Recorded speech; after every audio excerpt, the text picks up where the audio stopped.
Ambassador is here already. Excuse me? Ambassador Chowdhury. Yes, Hi, I'm here. I'm more. here. I will start the video. Hi. Hi. Good morning, Hi, Ambassador. good Very morning. good to meet you on Zoom. Full screen. We are now live in YouTube, and all of our pictures are on the screen. So if anyone wants to, if you're having dual screens and you want to see the YouTube and you have that link, I would be careful if you're on Zoom because you could have some technical problems. So unless you're very skilled, I would not do that. Hello, good morning to everybody. This is Ambassador Good Chowdhury. morning. Good Good morning. morning, Ambassador. Thank you Good very morning. much for being with us. Mr. Mirchi is there. Okay, I met you. And then I have, Carol, I see. Yes. Carol, hi, Carol. Where is Dr. To? I have to. I'm here. I'm here. Okay. Thank you. Yes. Good to see you. Me too. Yes. And where is Dr. Matriano? I cannot see. Mr. and Mrs. Ganihar, I see. Okay. Hello. Good to see you. Okay. Old friends. Shandor, I see. Hello. Hi. Tita. I see you, Tita. Oh, that's wonderful. Who else? You can use the arrow to scroll over, Ambassador, and you can see more people. More people. Okay. On the sides, yes. Use the arrow when you see Okay, the yes. Yes. Yes. I'm seeing them. Yeah. Dr. Loman has just arrived. Yeah. Rodney has just arrived. We are Wow. 5 minutes from kickoff. Yes. But if this is not the flight that you intended, please get off the plane now. Okay. Yeah. Well, we'll wait.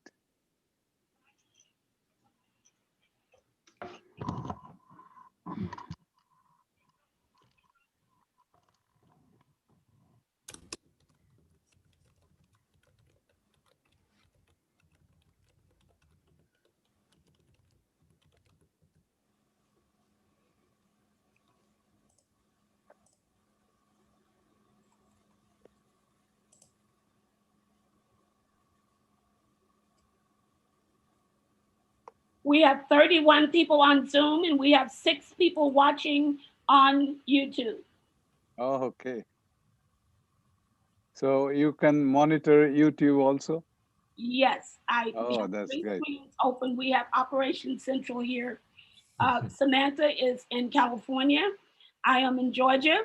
And Oh, we are co-producing this together.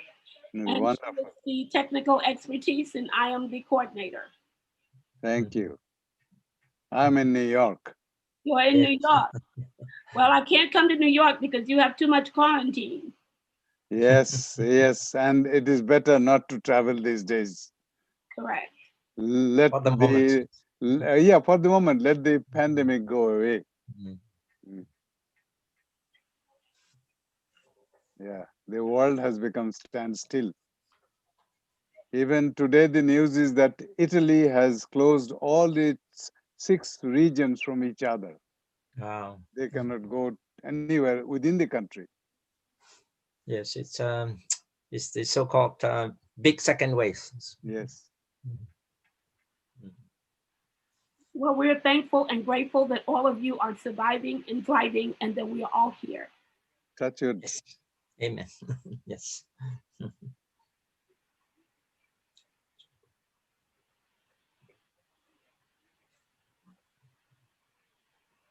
When people ask me, how are you doing?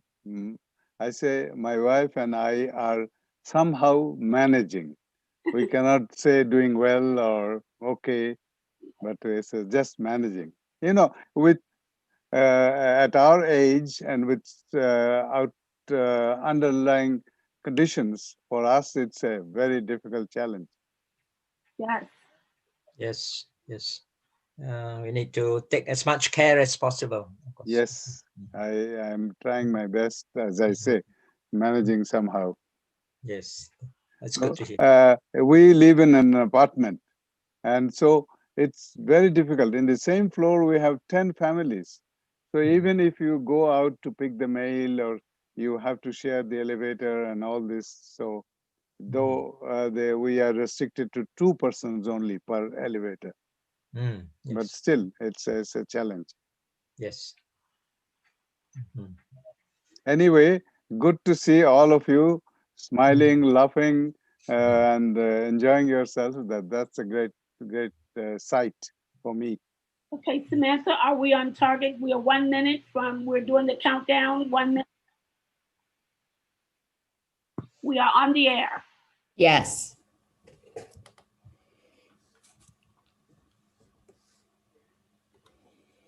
We're doing the 60-minute countdown. You will begin in approximately 60 seconds. Thank you. Yes.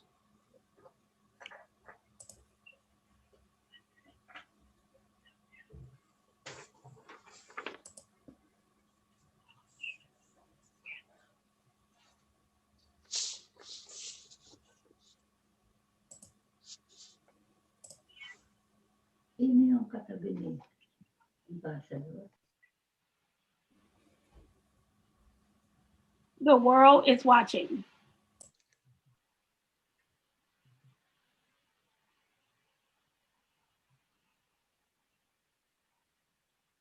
It is now 10 o'clock. It is now 3 p.m. start time. Samantha, are we ready for Swee Yin to begin? Yes, we are. Swee Yin, you're on. Shalom. Assalamualaikum.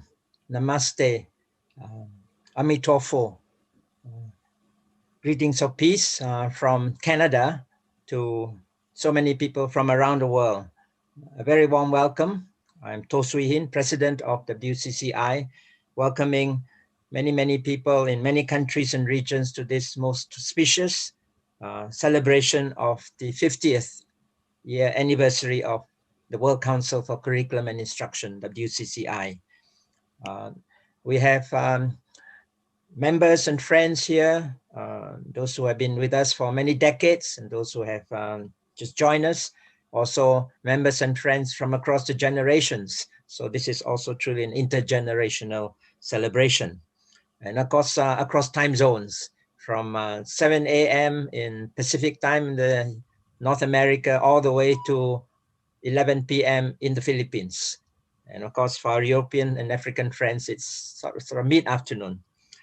And I'm glad that we can all join together through Zoom. It's a very helpful facility nowadays to connect, even though we cannot travel to one place to gather together.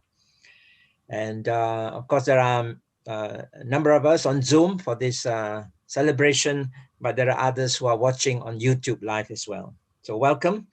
And without further ado, we have a full program over the next 2 hours or more. And we'd like to begin first with a multi-faith prayer, which is, I think, a very meaningful way to gather together in the world nowadays as people come from different faiths and civilizations and spiritual traditions. And in this multi-faith prayer, we have contributions from indigenous elders in the Philippines, the Lolas from the Cordillera Mountains, and with the translation from a member, Jinik Balance Kupang from the Philippines. For a Hindu prayer, we have Gauri Chabra. For the Buddhist prayer, Master Yin. For the Christian prayer, Sister Martha Kirk. For Muslim prayer, Yaya Aliyu. For Baha'i faith prayer, we have Judith Johnson. And for humanist prayer and reflection, we have Sando Klein. So let us now listen meaningfully to the multi-faith prayer to begin our celebration.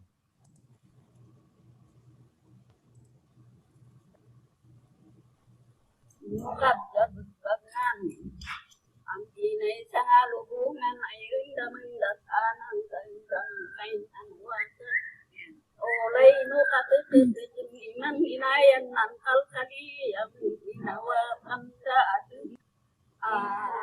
amanna inawa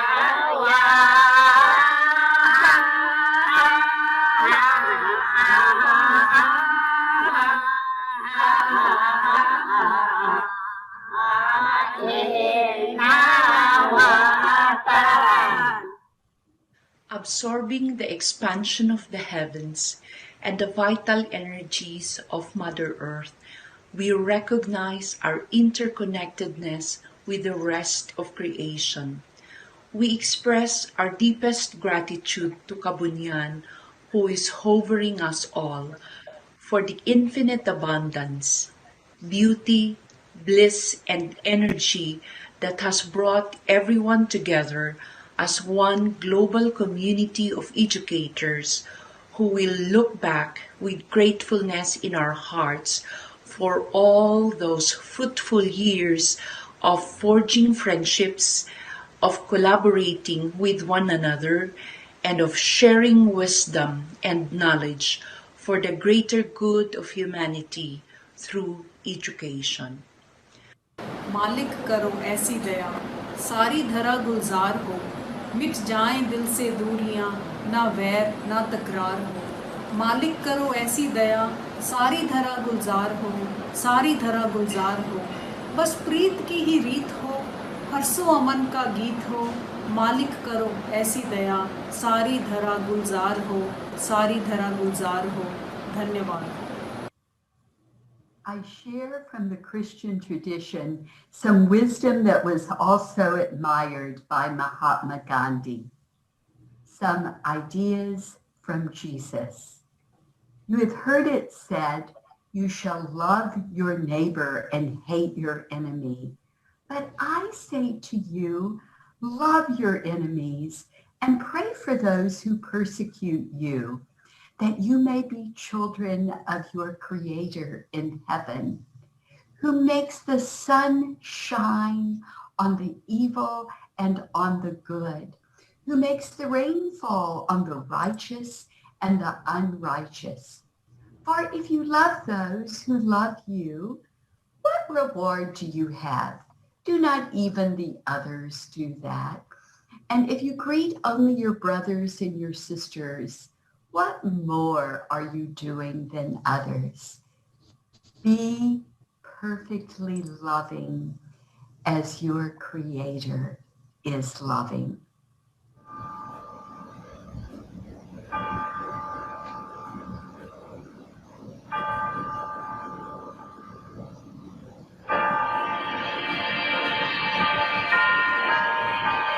诚心祈求天下无灾难，人皆平安，远离苦难。愿持善念福大地，世界充满爱和关怀。Bless us all with joy and hope, love and care for each one in the world. We pray.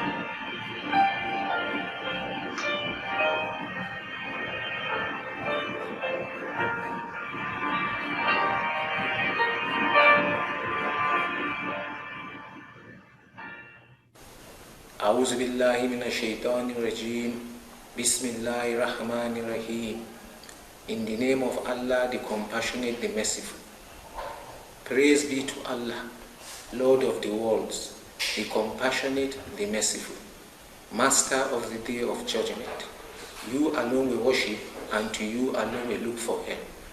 Guide us to the straight path, the path of those upon whom you have bestowed your favors, and not the path of those who have invited your wrath, nor the path of those who have gone astray. O Allah, we seek your divine guidance and blessings for our resource speakers, attendees, and organizers of this conference. And as we mourn with deep sadness the untimely passing away of the countless victims of the COVID-19 virus, we also seek your divine mercy to grant them eternal peace. Subhana rabbika rabbi izzati amma yasifun wa salamun ala al-mursalin walhamdulillahi rabbil alamin.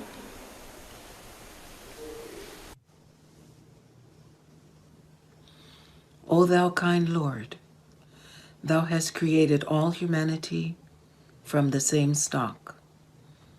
Thou hast decreed that all shall belong to the same household. O thou kind Lord, unite all, let the religions agree, and make the nations one, so that they may see each other as one family and the whole earth as one home. May they all live together in perfect harmony. O God, raise aloft the banner of the oneness of mankind. O God, establish the most great peace. Cement thou, O God, the hearts together. Thou art the mighty and powerful. Thou art the forgiving, and thou art the one who overlooketh the shortcomings of all mankind. By Abdul Baha. Let us take this moment to think about the ever-changing, wonderful world and be grateful that we are part of it. May we feel the interconnectedness of each and every human being, the joy of freedom, and the solid support of values and principles. Let us believe that our longing for a peaceful, just and sustainable world will be fulfilled, since there is nothing we cannot do if love meets wisdom and we use our intuition, creativity, and hard work for the good in each other. Bless all that is, bless all who are. Amen.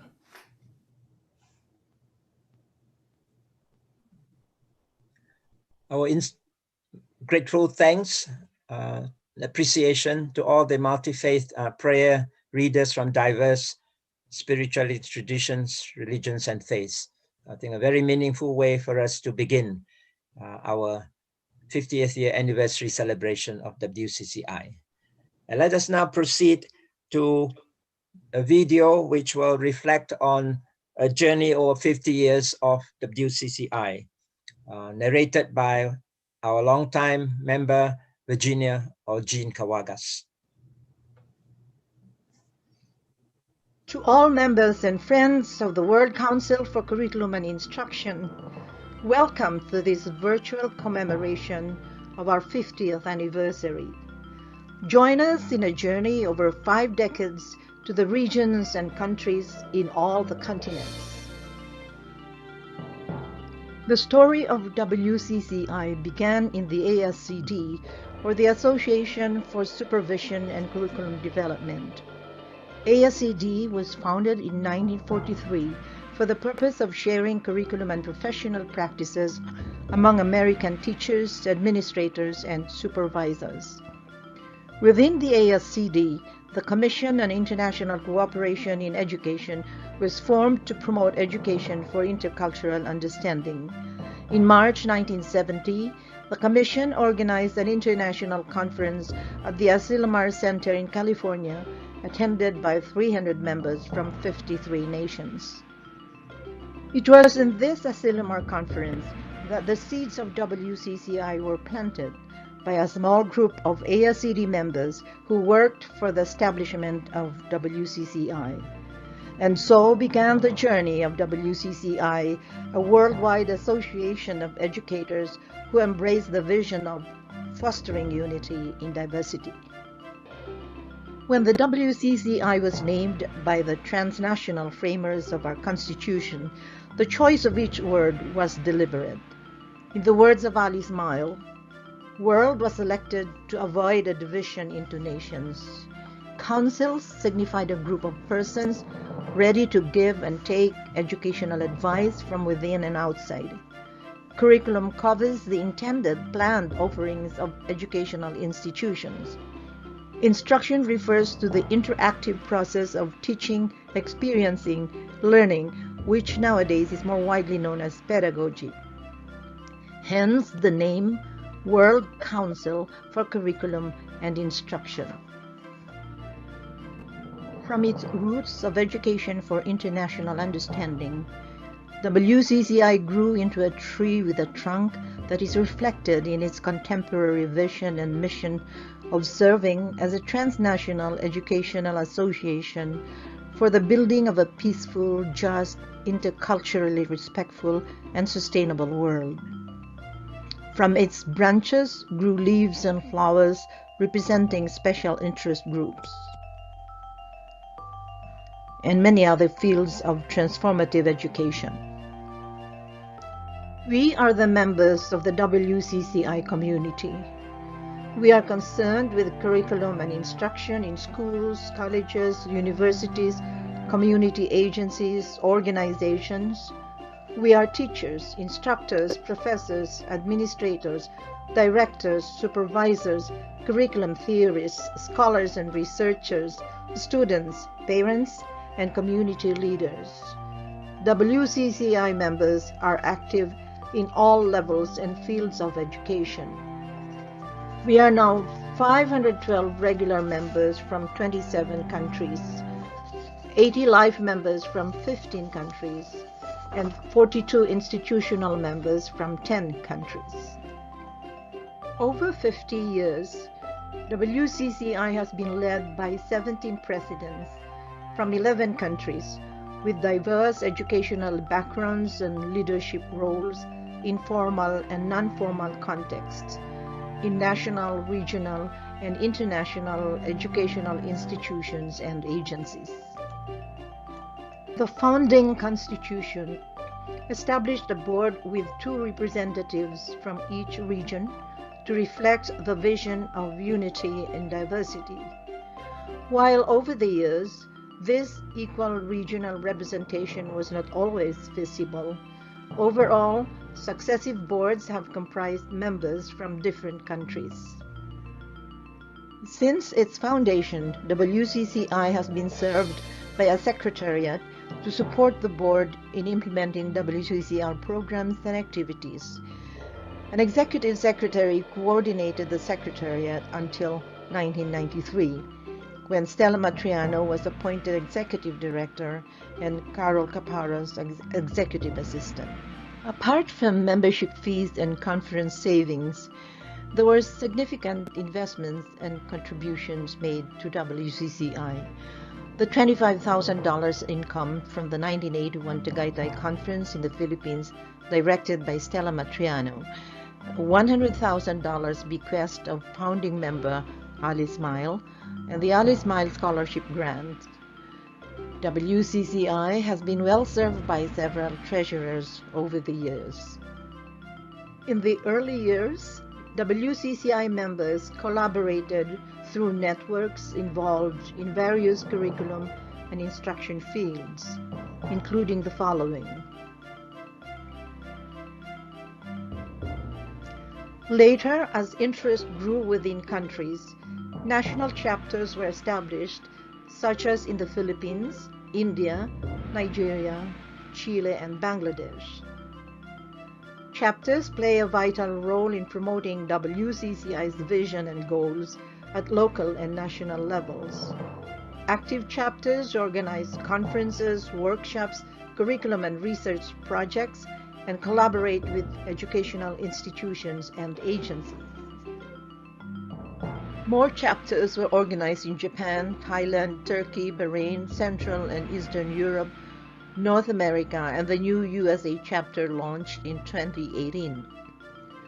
Youth participation in WCCI has also been fostered, like the Philippine chapter Student Teachers Network and the Indian chapter youth who attended the Rome Conference. Members of the Philippine chapter have also organized a student teaching cultural immersion program for Filipino student teachers to experience teaching in schools in California, Kaohsiung, and Bangkok. What have we done and continue to do? Over its 50 years journey, The World Council of Curriculum and Instruction has sought to fulfill its vision and mission through various activities and programs, such as world conferences, forums, workshops and research projects, journals and special publications, small grants initiative to fund curriculum and research projects, collaboration with organizations, institutions, NGOs, CSOs around the world, and campaigns in solidarity with United Nations agencies. From 1974, WCCI has held 11 triennial world conferences and 7 biennial conferences in diverse regions and countries. In these world conferences, educators share ideas, experiences, research findings, and best practices in curriculum development and pedagogies, as well as educational policies and strategies. The WCCI conferences help to nurture a sense of global community. WCCI held its first conference in Europe in 1974 in the UK at the University of Kiel. The conference featured pioneering peace educators like Paulo Freire, Johan Galtung, Adam Curl, Betty Reardon, and Magnus Havelsrod. The Antalya Conference in Turkey highlighted the theme of promoting the dialogue of civilizations. The Budapest Conference in Hungary featured the former Director General of UNESCO, Federico Mayor, as the keynote speaker. In the 2018 Rome Conference, To Sui Hin, laureate UNESCO Prize for Peace Education, gave the keynote address on global citizenship education.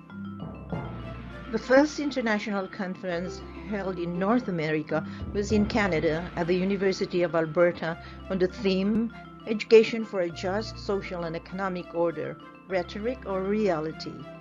In 2012, the keynote speaker of the San Diego Conference was Professor Ramanathan, Distinguished Professor of Atmospheric and Climate Sciences, University of California, San Diego.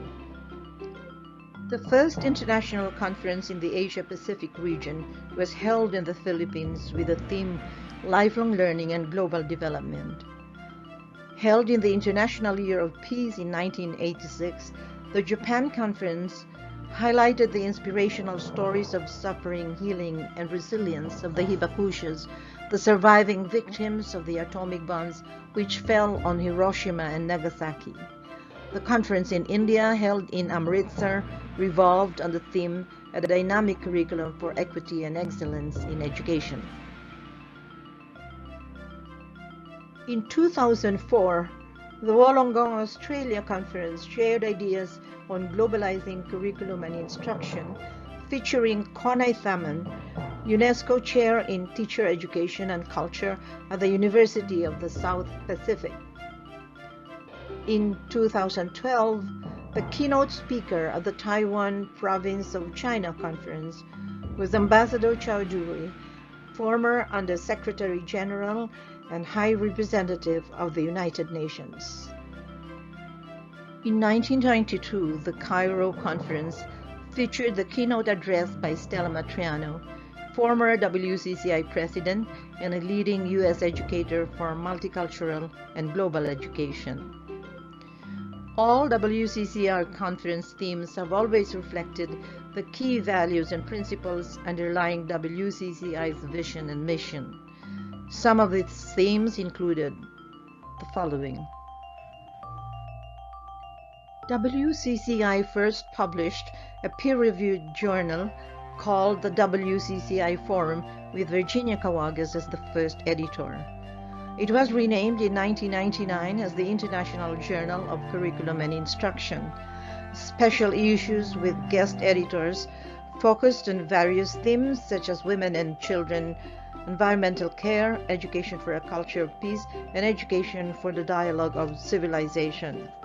In 2009, the journal was launched as an online peer-reviewed journal with Ismail Mirici as editor-in-chief and Joyce Pittman, the associate editor. The newsletter is a regular source of information for members. With the outbreak of COVID-19, a special issue of the newsletter on the theme Education in the Time of COVID-19 Challenges and Responses was published in July 2020. It featured stories of WCCI members and friends on how educators are facing and overcoming the challenges of this pandemic crisis. Catalyzed by the worldwide movement against systemic racism, the next special issue of the WCCI newsletter will compile experiences and strategies on promoting education for intercultural understanding and anti-racism.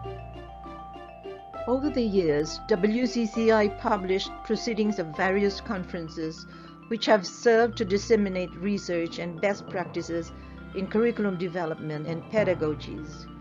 Some of these proceedings include the Kiel Conference, the Japan Conference, the Hungary Conference, and the Rome Conference.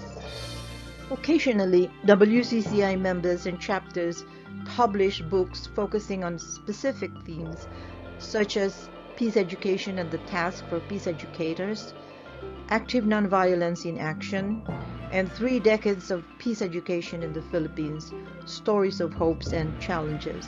In 2017, WCCI was accredited as an NGO with special consultative status to the Economic and Social Council of the United Nations.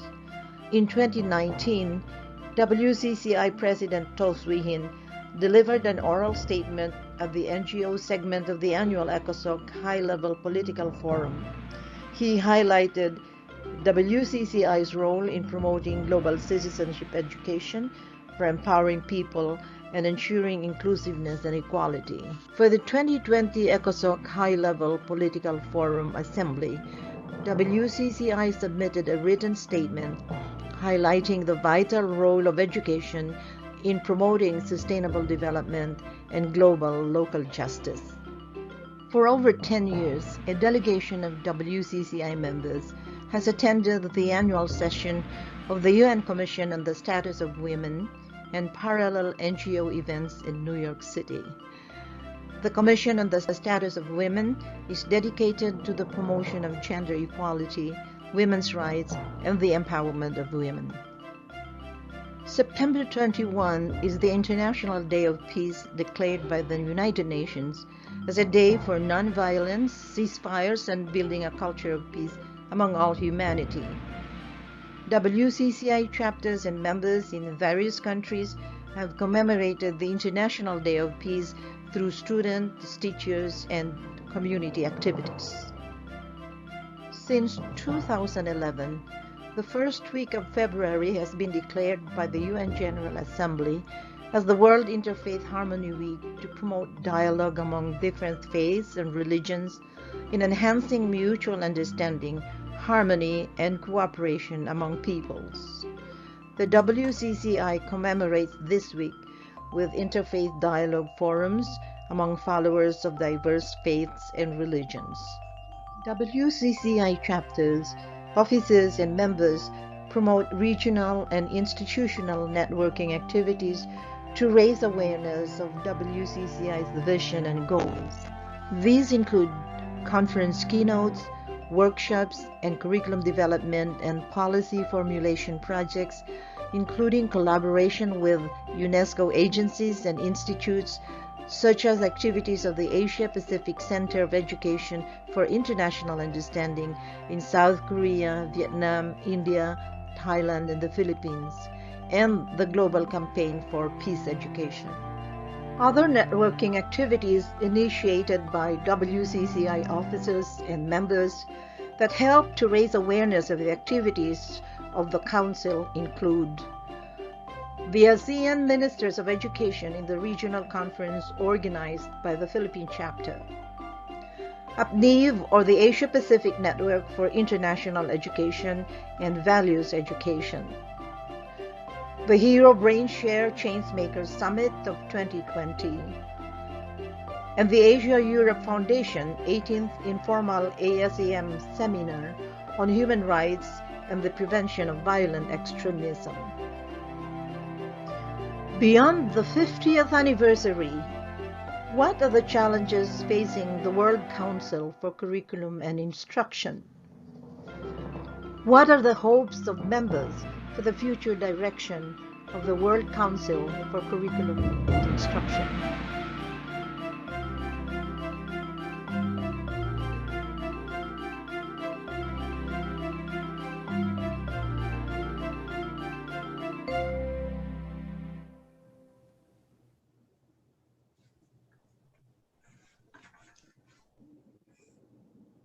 We thank you very much, Virginia Kawagas, and of course the Secretariat, Carol Caparos, and Executive Director Estela Metriano, and also Amy and all others who have contributed many archival photos and stories to present this overview in a very short time, 5 decades of WCCI's work and vision and mission. And I hope this gives an idea, especially to those who are newer to WCCI, the kind of background of the organization over the decades.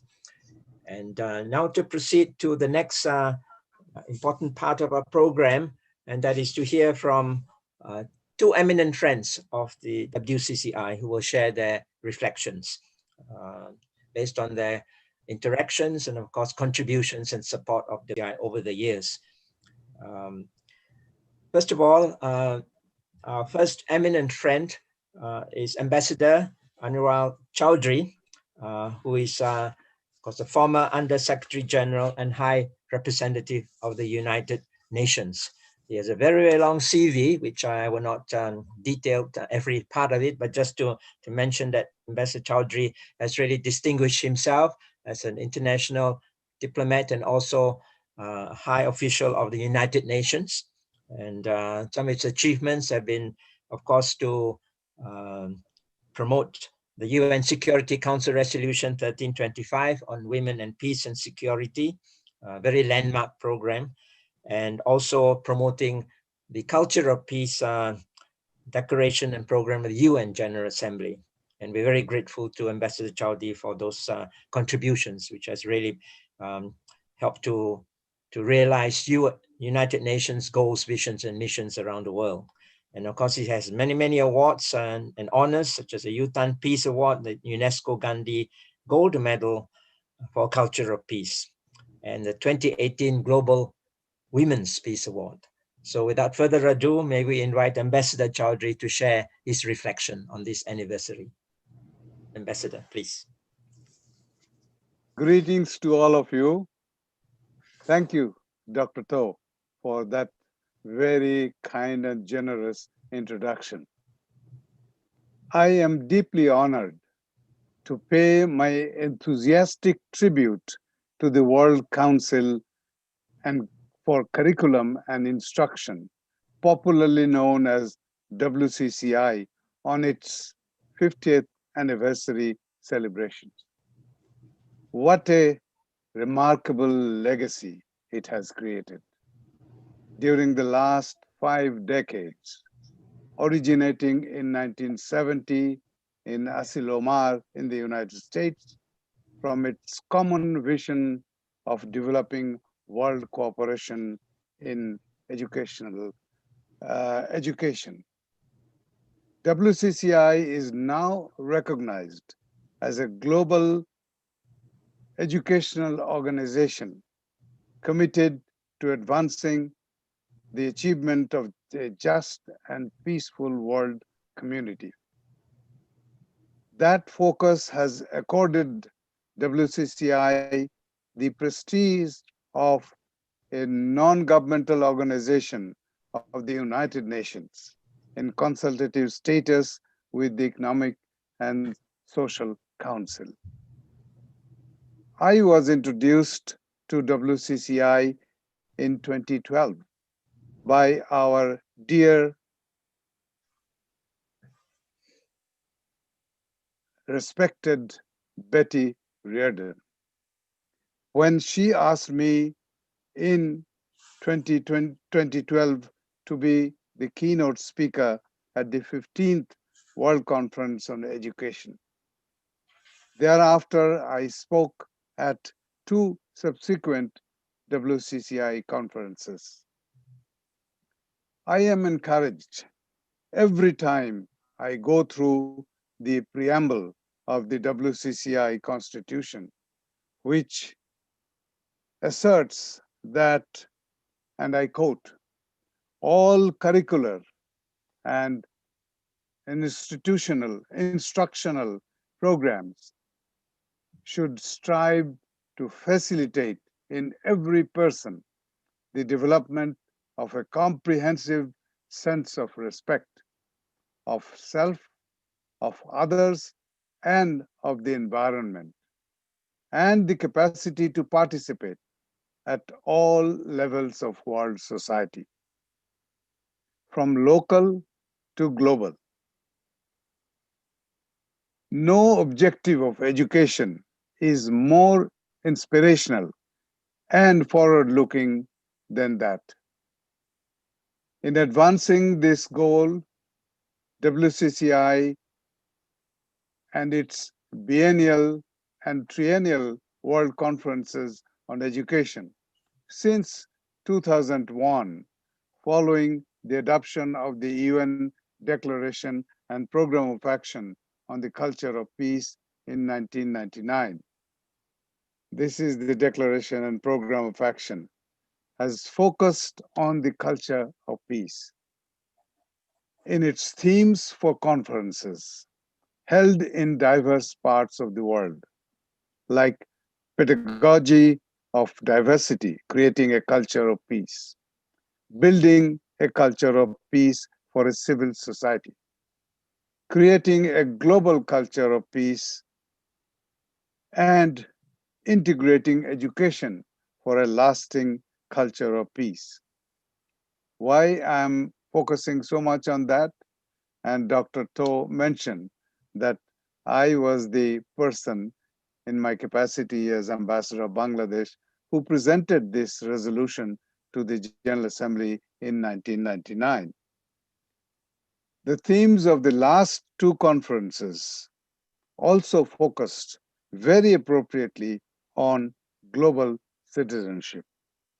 I'm particularly impressed by WCCI's advocacy for educational programs and initiatives that promote sustainable development goals of the United Nations. In particular, Goal 4 on quality education, with its target to ensure that all learners acquire the knowledge and skills needed to promote, among others, human rights, gender equality, promotion of culture of peace and nonviolence, and global citizenship. Indeed, WCCI's peace education objectives in general, as I announced at the 15th World Conference, should more appropriately be called education for global citizenship. I am happy to note that the WCCI Special Interest Group on Peace Education has adopted similar all-embracing focus.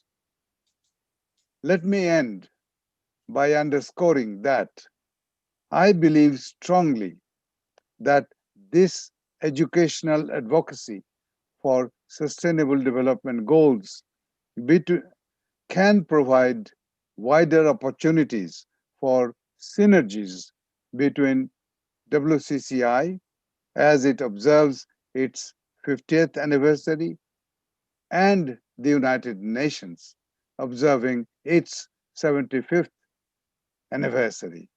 Thank you very much. Thank you so very much, Ambassador Chowdhury, for your inspirational and, of course, a message of solidarity and support for WCCI's vision and mission.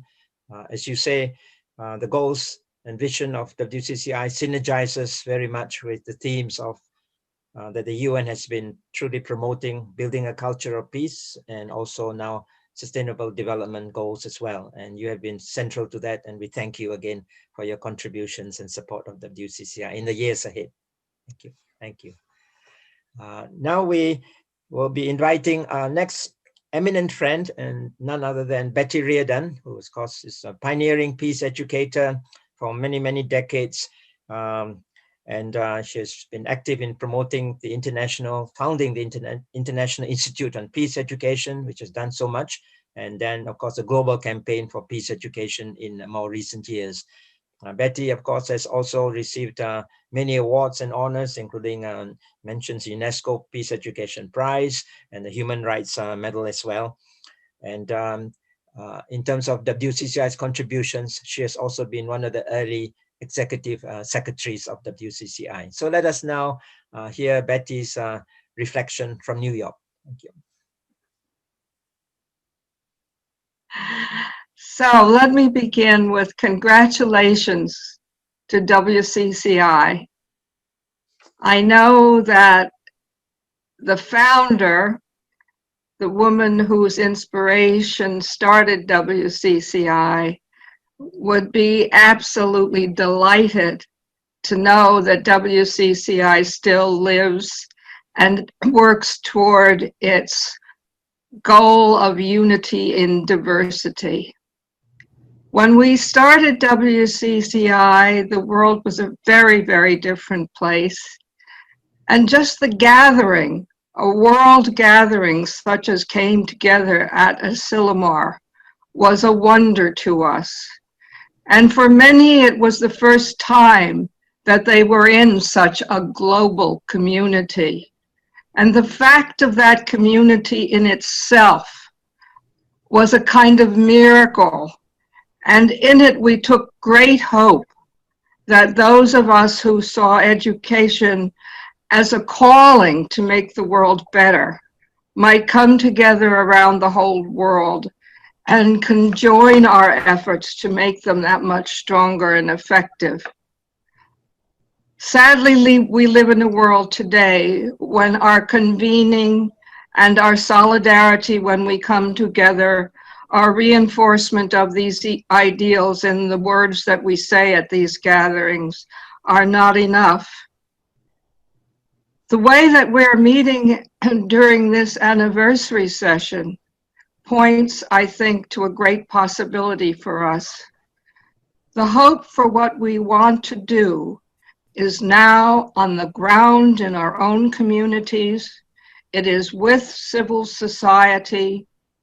WCCI has taken its place among the civil society organizations associated with the United Nations. We must take that same spirit and bring it to the ground of our own communities, our own schools, all of the other agencies that we work with, but most particularly with the students who are now giving us great hope. The activism of youth is something that we should encourage, something we should facilitate, and something that should carry us through these very difficult times. So WCCI, I know that the future will be better for what you do, and I trust that it will be done in your everyday lives, that you will be gathering together in smaller groups on Zoom or whatever way, and that the dream of Alice Mile will be brought forward through this century and beyond. Congratulations. Our heartfelt thanks also to our dear friend, Betty Reardon, who is a founding member, of course, is reminding us that the vision and mission of WCCI needs to be fully realized and implemented on the ground, so to speak, by educators all over the world. And I think she has mentioned very much the role of youth, which I think is very crucial in building a more peaceful world. So thank you again, Betty, for your reflection. Now we will have an artistic performance, which I think as part of a celebration, it's always good to have also artistic performances. And the first one is a traditional dance performed by the Nigerian chapter youth group from Namdi Azikiwe University in Nigeria. So let us enjoy the dance performance. Thank you.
We thank very much our youth dancers from Nandi Azikiwe University, Nigeria, for sharing their energies in this traditional dance.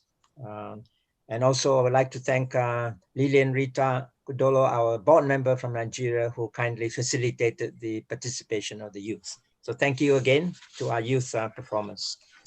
And now we proceed to the next segment of our program, which is to call on a few early members and leaders of WCCI to share their reflections as well. And to begin with, none other than our long-standing member was involved in the founding of WCCI, Stella Matriano, the executive director of WCCI for many, many years. And so let us now hear the reflection of Stella Matriano, read by Carol Caparros, executive assistant.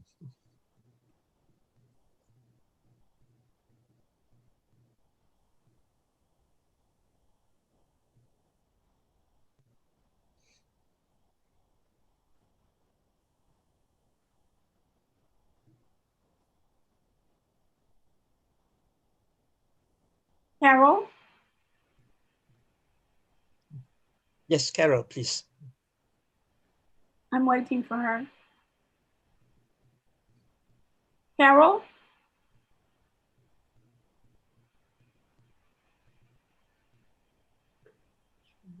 Carol? Sorry. My WCCI story started with a telephone call from Betty Reardon in September 1970. Betty told me that we have been invited by Alice Mile to attend a meeting at Teachers College, Columbia University, New York City. The conference at Asilomar, California was only a beginning, discussion of a great idea. This meeting at Teachers College gave birth to WCCI. I realized the significance of this meeting as we progressed in our discussion of organizing WCCI, an important world organization in the making. It was great experience attending the succeeding meetings organized by Alice Mine, and we were talking about WCCI's affiliation with the United Nations and other world organizations. Because of my being there in all the organizational meetings, and by virtue of being an original, I became a natural. This is how Stella and WCCI became originally linked to WCCI. Ask me about WCCI, and perhaps I am one of the very few who can answer your question. Central to my attention to these first meetings are the PhD students of Alice Mine who were the loyal cohort of WCCI and remain with the organization as long as they can. They became loyal friends not only of WCCI, but also our friends. WCCI person-to-person relationship building is a sound building block of friendship and can be enduring through the years. Most caring and sensible human beings stayed with the organization until its 50th anniversary, which we are celebrating with meaning and true significance. Join the celebration and relish its true meaning and to you personally and professionally. Curriculum and instruction. These are the central concepts that define the organization. They are central to my teaching as I wish more attention is focused on them. I feel that teaching in general do not give enough attention to these central concepts of education, curriculum and instruction. This requires long and serious discussion and attention. Many attempts have been made to change the name of WCCI because of these two concepts, but I am glad they have remained as its unique legacy. These two areas in teaching must always guide the success of what educators do and check themselves always how well they do it. I have enjoyed WCCI in both professional and personal ways. Professionally, I have grown so much in experience, knowledge, and sharing of experiences with friends and colleagues from all over the world. Personally, friendship gain are notable and highly valued. They cannot be measured. To know all of you in different ways, our culture exchanges and sharing of your beautiful and unique possessions with pride and excellence are notable and distinguished. What is important is to learn how to value each of us as a precious human person. My unforgettable experience in WCCI when I was elected president and I delivered my presidential speech in Hiroshima, Japan. I experienced meeting with the high officials in Hiroshima, both government and businesses like Nissan and others. Although they are not specifically engaged in education, they were as deeply interested in the welfare of the human society. This is the core of all the education. We educate for the better quality of life of each and every human person. Shared responsibility, shared benefits are fair for all of us. 50 golden years with WCCI are blissful. They are worth a pot of gold, but I cannot promise another 50 years. Looking towards the future should be bright as we make the future, and it is our hands. The mission and vision of WCCI is to continue being a strong link to WCCI family. It should carry the torch of enduring friendship, love for humanity, and world peace. My forever guide and companion, aligned in WCCI Constitution, the universal realization of human rights. Long live WCCI. Our heartfelt thanks to Stella, sign of respect I call Stella Stella, for your inspirational words of wisdom drawn from your many years as a founding member of WCCI, and of course drawing on your rich, valuable experiences as an educator and scholar from the University of Philippines to University of Cincinnati, and then Aligned International University, where you're a professor emeritus. So thank you again, Stella, for your kind words of wisdom and inspiration to all of us in WCCI. And then to proceed now to a video in which we will have 4 members who have been involved in WCCI over the years. Norm Overly, of course, a founding member of WCCI, Siloma, Professor Emeritus of School Education, Indiana University, and a former president of WCCI as well. Tisana Kameni, Professor Emeritus in the Faculty of Education at Chulalongkorn University, in Bangkok, where she was also conference director. Magnus Havelsrad, professor, Faculty of Social Educational Science, Norwegian University of Science and Technology, who was also very active and in early years of WCCI, and Benedicta Akusobio, the former vice president of WCCI, Hubert Humphrey Fellow, an international professional educational consultant from Nigeria. So let us listen to this video of all the 4 reflections. Thank you.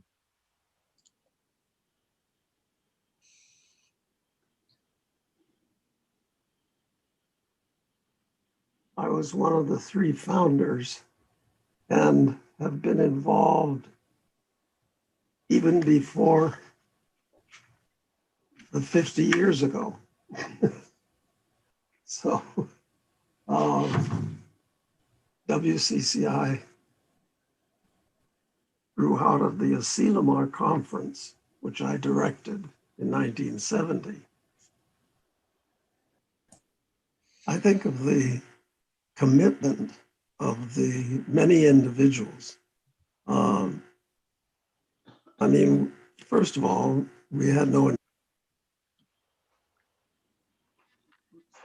intention of establishing an organization, but the relationships that developed in the 10 days that we were at Asilomar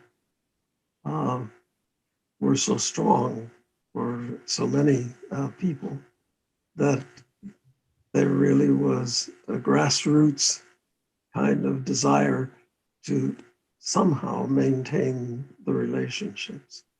And as I reflect on the many people that I've worked with from very different countries, there's a commonality among the people who belong, real commitment to diversity and better understanding, cooperation, what it means for mankind to relate meaningfully and peacefully with each other. Hello, may I greet you all in Thai words. สวัสดีค่ะ My name is Tisana Kamani. I'm from Bangkok, Thailand. I remember I first joined the WCCI conference in the United States in around 1971, and that has been 48 years already.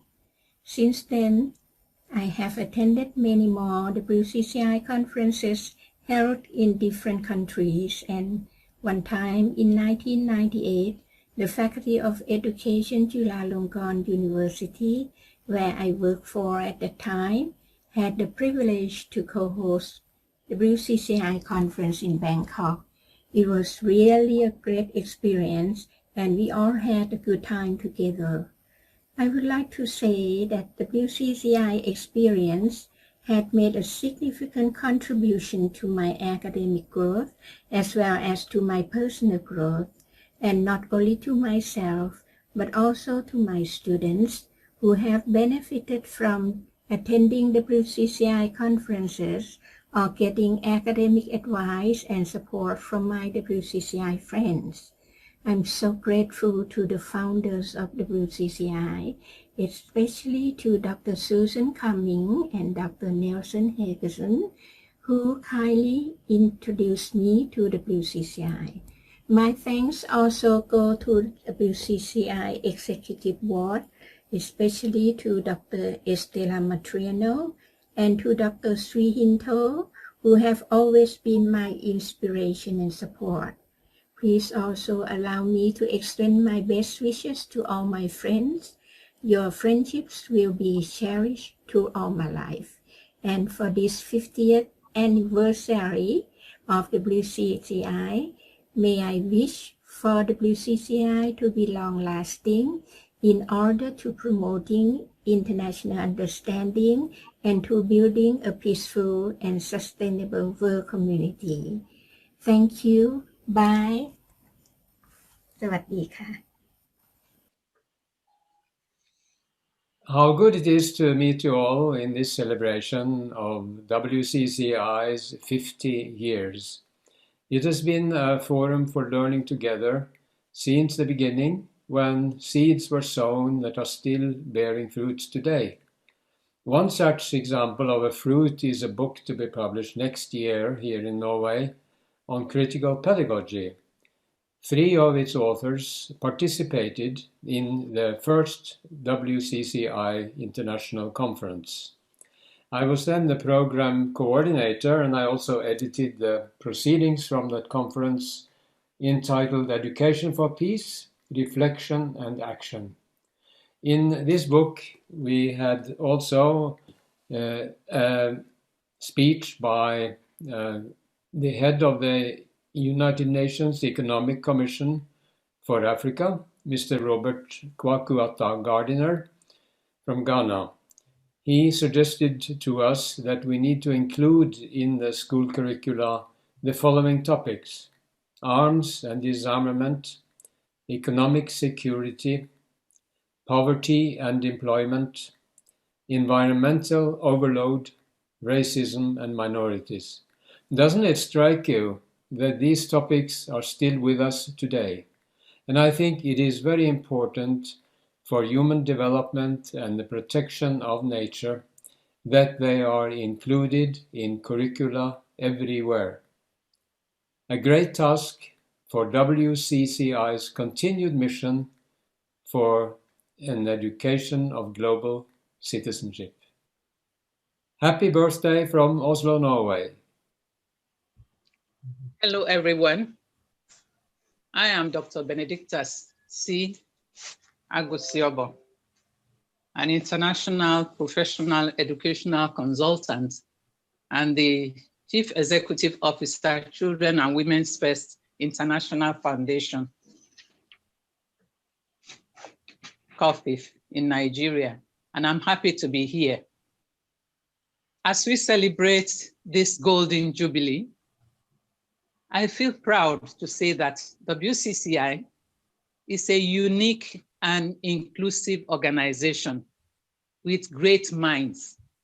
From my own perspective, I must say it's been an interesting, long journey all these years, full of a lot of impactful learning, experiences, friendship, love, joy, happiness, fun, and great moments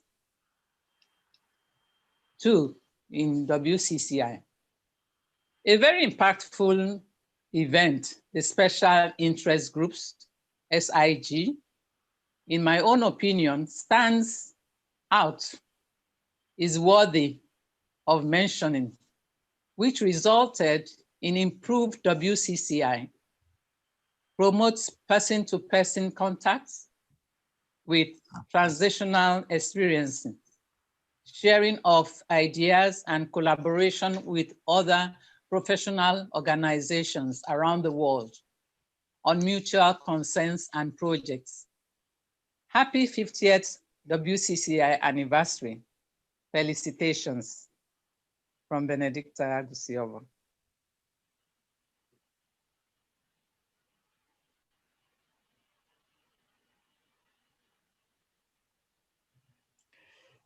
Thank you very much to all our early leaders who have, I think, shared with us their experiences from the very beginning and to the present. And I think we all take their words of inspiration with us as we proceed beyond the 50 years in implementing and realizing and fulfilling the vision and mission of WCCI. So thank you again very much. And now let us proceed to the next segment, which will be a number of institutional leaders and also conference directors of previous WCCI conferences. And in this video, we have reflections from Andy Warren, the President Aligned International University, which of course is the host of the Secretariat, Karen Webb, the President of the Union Institute and University in the USA, Fayez Mina, Emeritus Professor in Education, Ain Shams University, and also Conference Director of the Cairo Conference in Egypt, and Yu Mei Sai, the Associate Professor, Tzu University of Science and Technology in Taiwan province of China. So let us listen now to our institutional leaders and conference directors.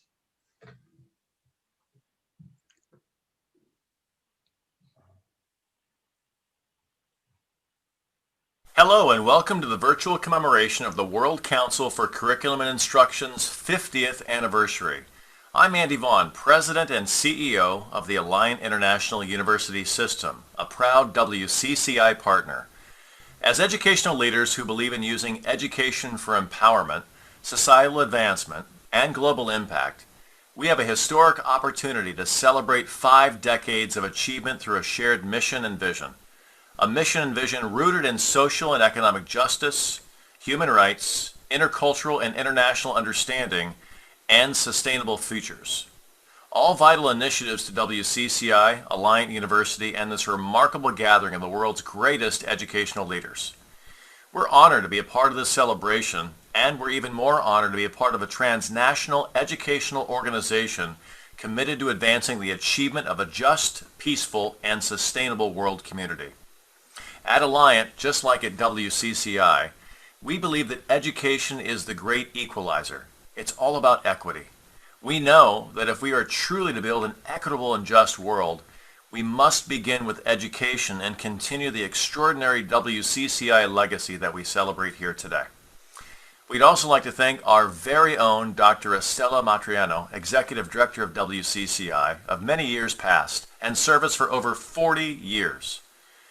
As we reflect on the past 50 years, we pay tribute today to the vital vision, mission, achievements, and legacy of WCCI in diverse regions and countries, and we look so forward to the next 50 years of global impact.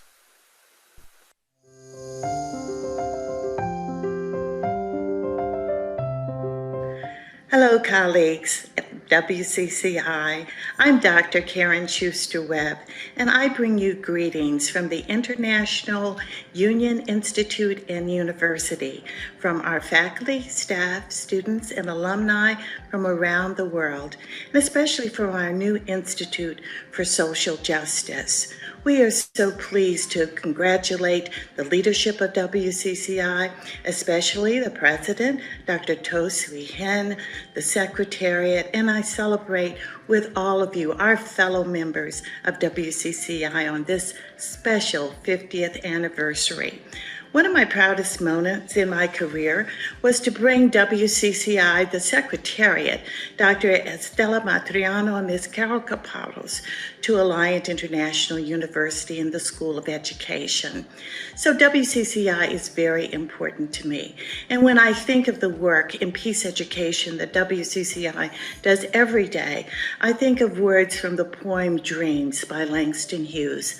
Hold fast to dreams, for if dreams die, life is a broken-winged bird that cannot fly. You, WCCI, and I quote, hold fast the dreams of just, peaceful, and a sustainable world community, which is especially needed in this time of a horrific pandemic and also when many countries are in turmoil. Again, congratulations for all of us here at Union. I wish you the best in peace. Thank you. My dear friends, the World Council for Curriculum and Instruction, WCCI, is an international professional association.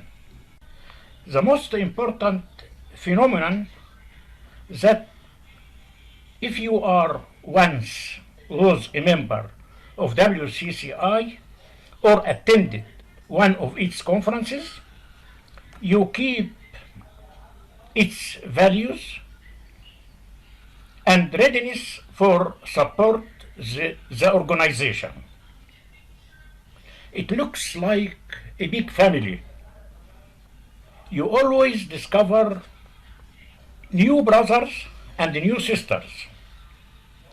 It is really the practical application of the slogan, unity in diversity. One lesson I am not able to forget: in Hiroshima, 1986, by the headmaster of a primary school there, when was asked by WCCI visitors, what your effective aspect you consider for your pupils? He replied, when and how pupils say thank you, say sorry, and say excuse me. It was an excellent reply. This can go beyond all what I personally teach to my students. Best wishes and regards. As the human history withstood the test of 2 world wars and several pandemics, WCCI's 50th anniversary in face of the world crisis of diseases and climate change encourages educators like us to make a stand and take the COVID-19 pandemic to develop compassion and peace as the core values of global education. With compassion, humans feel connected with each other and care for different forms of life, including animals. With peace, humans have courage to eliminate unwholesome ideas. With peace, humans have graces to benefit others. The core values of compassion and peace enrich knowledge and technology for the good of the world family and the Mother Earth. Happy 50th birthday, WCCI. We thank again very much our institutional leaders and also a conference director for their words of wisdom and of course continuing support and solidarity for WCCI's vision and mission. And now we have our second artistic performance, and this is a classical dance form, Bharatanatyam from South India, performed by youth whose names are Anjali, Prachna, Suhani, and Varnika, who are undergraduate university students of St. Agnes College in Mangalore in India, under the guidance of the principal, Dr. Sister Vanessa. And of course, here I should also thank very much our board member, Sister Lydia Fernandez, for facilitating this artistic performance in this program.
na tom tana na dhire na tom tana na dhire na tom tana na dhire na uda na dhim tana dhim tana dhire na uda na dhim tana dhim tana dhire na dhim tana uda na uda na uda dhire na dhim tana uda na uda na uda dhire na tom tana na dhire na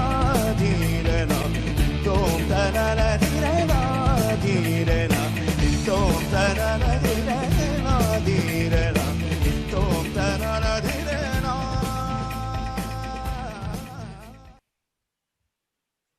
We thank again very much our student performers and classical dancers from St. Agnes College for their energetic as well as joyful dance of happiness. Thank you very much. And now let us welcome our next segment, which will be a number of former presidents of WCCI, beginning with Dolly Browner, who is a professor lecturer, University of Makati, Philippines, Piyush Swami, Professor Emeritus, University of Cincinnati, Tita Pedrajas, visiting professor at St. Dominic College of Asia in the Philippines. We'll see the video first before we listen to two more former presidents.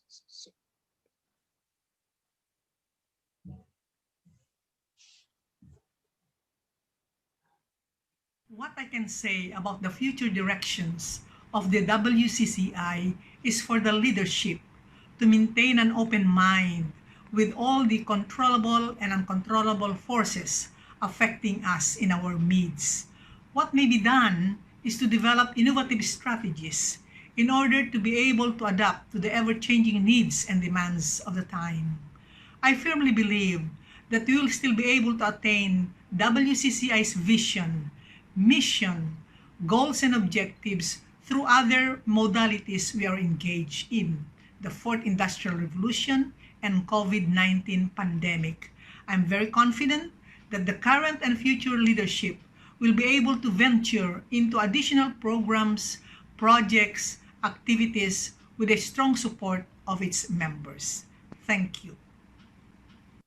Welcome you to the 50th anniversary celebration conference of the World Council for Curriculum and Instruction. It is a wonderful occasion that we are now 50 years old as an organization. In fact, the beginning of this organization started even before 50 years when we were part of the ASCD, the Association for Supervision and Curriculum Development, at which time many educators from the United States and elsewhere gathered and decided that in order to proceed and further the agenda for human rights education, peace education, we need to have a separate organization. Hence, the WCCI was created in California 50 years ago. And I'm very pleased to see that we have been together as a group for all these years. Greetings from the Philippines. During my term as the International President of the WCCI in 2014-2015, we planned and implemented the very successful 5th International Biennial Conference with the theme Integrating Education for a Lasting Culture of Peace and Care for Planet Earth. Our keynote speaker challenged each of us to bring climate change solution to the global society. Thus, several hundreds of delegates brought collaborative, planned programs, researches, and activities for implementation in our personal, family, school, community, regional, and national levels. We initiated to revise the WCCI International Constitution and bylaws and have been half finished. Dr. Carolina Danao, then International Executive Board member, and I convened the WCCI Philippine Student Teachers in 2011 to expose them to the advocacies of the special interest groups and eventually became future members of the WCCI for their personal and professional development program. We have conducted 7 annual conventions up to 2019. We have started the formation of Global Teachers Beyond Borders via a 1-month practice teaching of Filipino student teachers in Kaohsiung, Taiwan in 2011, in Alliance International University, USA in 2012 and 2014, and in Maepra Fatima School in Bangkok, Thailand in 2015. We also conducted the first ASEAN Convention of Student Teachers in the Philippines in 2015, attended by 530 student teachers and 20 college deans and faculty advisors from both private and public institutions in the Philippines, held in St. Paul College, Pasig. I have continued my commitment to the Philippines and international WCCI to reach our 50th anniversary. Long live WCCI. Thank you. We thank our 3 former presidents for their commitment and also, of course, their inspirational, valuable contributions as leaders of WCCI. Thank you. And now we welcome another former president, Ismail Kimirici, who is the Dean Near East University Atatürk Faculty of Education in Turkey, who also at the same time has been editor-in-chief of the International Journal for Curriculum and Instruction. Ismail. Thank you, Sui. Greetings all. It is great honor again to share this marvelous organization. I would like to thank all who put their heart for the success of this organization under the leadership of our beloved president, Dr. Sui Hin. I was born into WCCI through my dear aunt Estela Matriano's invaluable guidance and support in the late 1990s. Then I had the chance to found the WCCI Turkish chapter of Turkey in the early 2000s. And then I organized 13th WCCI World Conference in Antalya in 2008. And then I was elected the 14th WCCI president between the period of 2011-2013. And later, I reactivated the WCCI International Journal of Curriculum and Instruction as an online academic journal. Now, I am serving as the editor-in-chief of the journal, which has been indexed by many reputable international indices, such as ERIC, Index Copernicus, DOAJ, MLA, and now very soon we are waiting for being indexed by Scopus, and then maybe later SSCI. That's why I just would like to summarize a reality that nothing in WCCI is a coincidence. I feel behind my energy and my success and my path on the way till today to the editor-in-chief position, I always felt Dr. Estela Matriano's support and all dear WCCI friends' warm feelings and their contributions. I know many of you here who have also supported the journal with their editorship, reviewers, and then also submissions. I hope Dr. Matriano is feeling that we are extending our honors, our best wishes, and I don't know how can I express my feelings to her, indebtedness for her guidance and wisdom. Similarly, Carol Caparrós and many other colleagues here, Teresita Pedreas, from Nigeria, Benedicta, and from India, Nourjahan, many others whose names I cannot count here, Sander from Klein from Hungary. I really appreciate your friendships on the way. And I know WCCI is an organization whose mission is eternal, because humanity and sustainable environment will sustain as a global issue for every part of the world, for all. That's why I know my personal responsibility in my context as an academic and as a WCCI member in my part of the world. I am doing my best to be worth being a member of this great family. So thank you very much for sharing this wonderful atmosphere. Myself and my wife Semra would like to say hello all together again, and we express our gratitude and our warmest feelings and greetings to you all. Thank you. Thank you very much, Ismail, for your words of inspiration and also your contributions to WCCI over the years as a former president and continuing to do so through the International Journal Curriculum and Instruction as editor-in-chief. Thank you.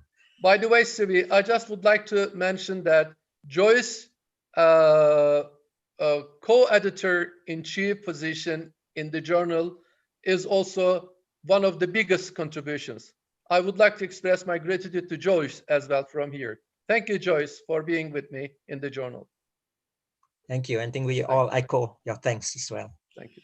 And I think we were going to have Jessica Kimmel, another former president and still a member of the board, but regrettably she cannot be with us today, but she does extend apologies and also best wishes for the anniversary, 50th anniversary WCCI. And now let us move to the next segment, which is 3 of the life members and many life members. Regrettably, we cannot have many more, but they are listed in the program in the annex, and you will see all their names and the countries that they come from. So let us now listen to the video of 2 of them, Judith Johnson, Director of Curriculum International Educational Initiative in Japan, and Charlotte Royin, the Dean of the College of Health Sciences of Rush University in the USA. So.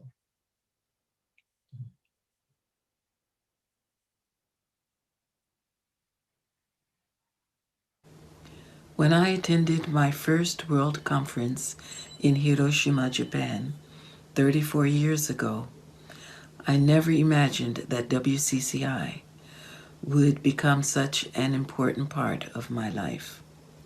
I especially value my interaction with other members.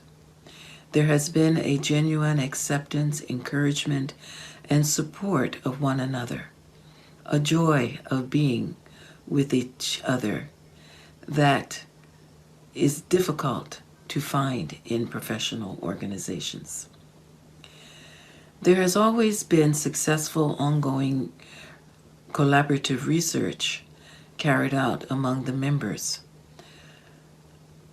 I think that perhaps now might be the time to focus on mentorship. By combining telecommunication technology with the expertise and seasoned experience of many of our members, we can create a strong but flexible program that can nurture younger members and new members.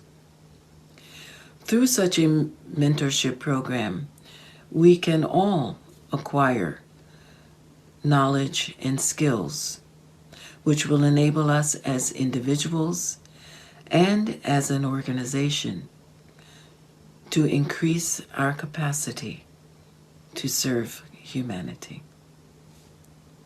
Hello.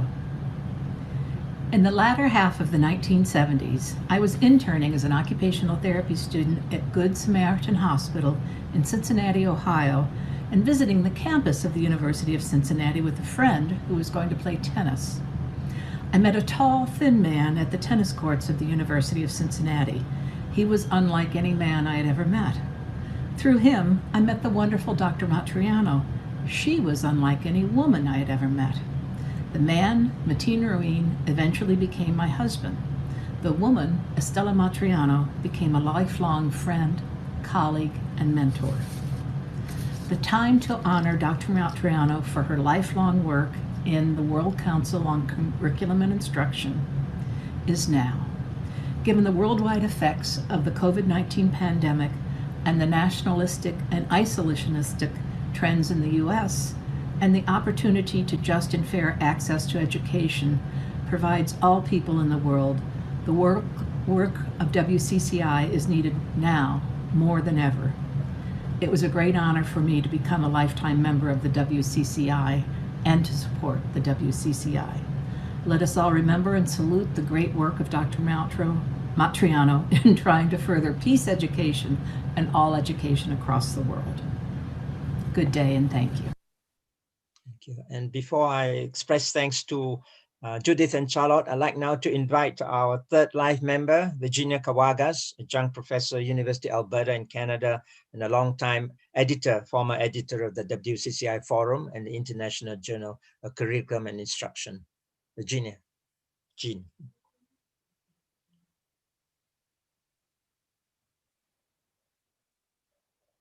Are you there, Jean?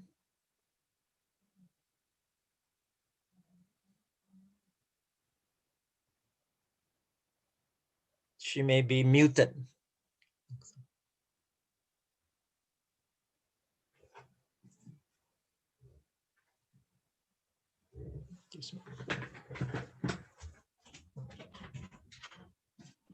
We're looking for Jane now.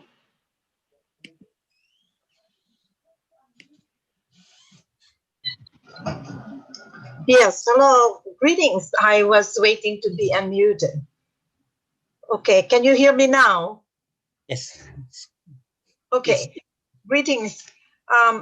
One of my earliest trips abroad from my country of birth, the Philippines, was in 1983, when I had an opportunity to attend the 4th Triennial Conference of WCCI held at the University of Alberta, Edmonton, Canada.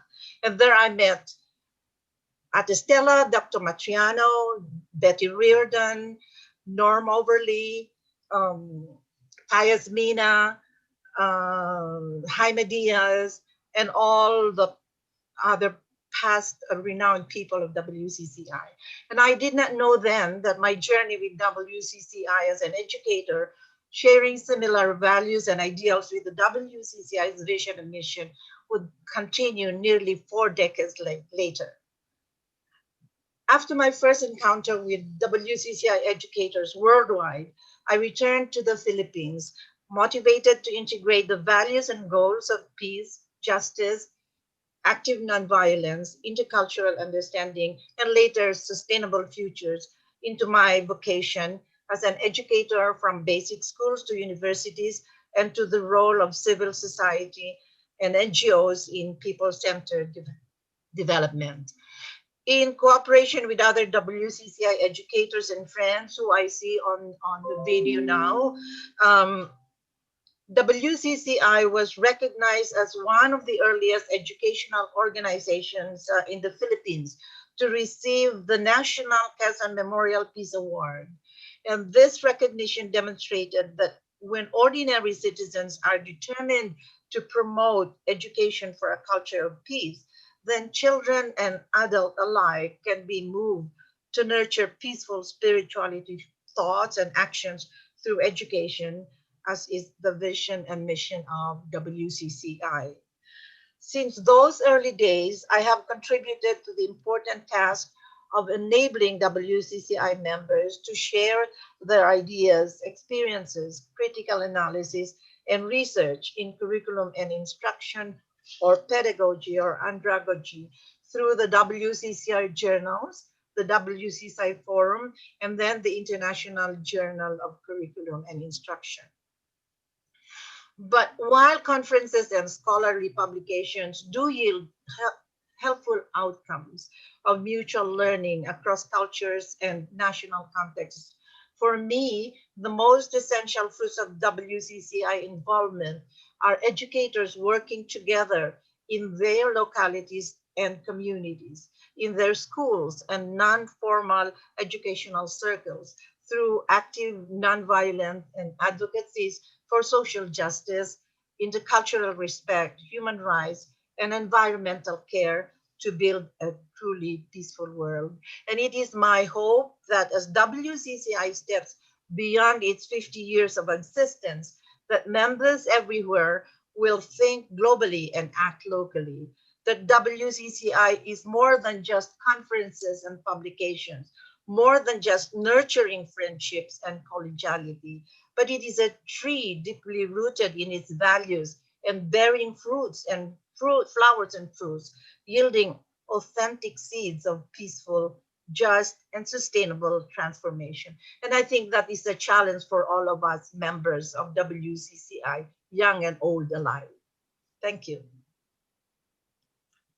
We express our heartfelt thanks to our life members, Judith and Johnson, and also Charlotte Royin and Jean Kawagas for their thoughts of their memories, good memories of being with WCCI over the years, but also their guidance and encouragement for our youth members and for the challenges and hopes ahead for WCCI. So thank you very much. And now let us go to another artistic performance, and this is a uni-voice song, so to speak, which is entitled "Moving in Our Hearts." It's an adaptation based on the song of the American folk singer Bob Dylan, who also, as you may know, won the Nobel Peace Prize for Literature a few years ago.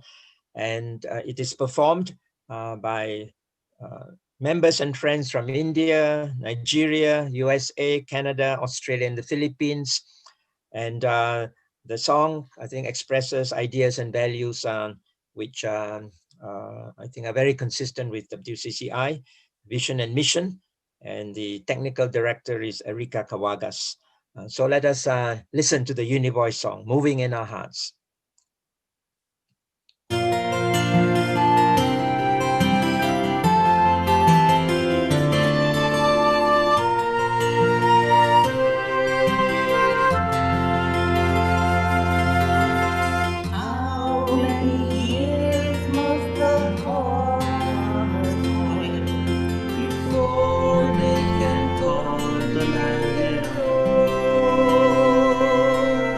How many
So we thank very much our Univoice singers from so many different countries and blending together, but a message which I think is very relevant for WCCI.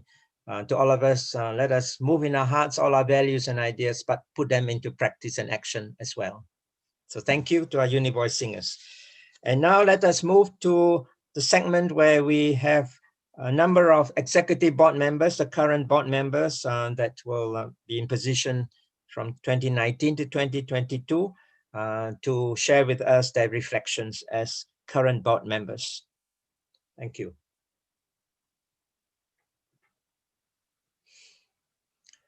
First of all, we have Sister Lydia Fernandez, Superior and Joint Secretary, St. Agnes Institution, India, and then Lilian Rita Akudolo, Professor, Namdi Azkiwe University, Nigeria. Congratulations, WCCI, and all the members present here at this virtual conference. I would have been happy to be present at the San Diego conference, but it was not to be.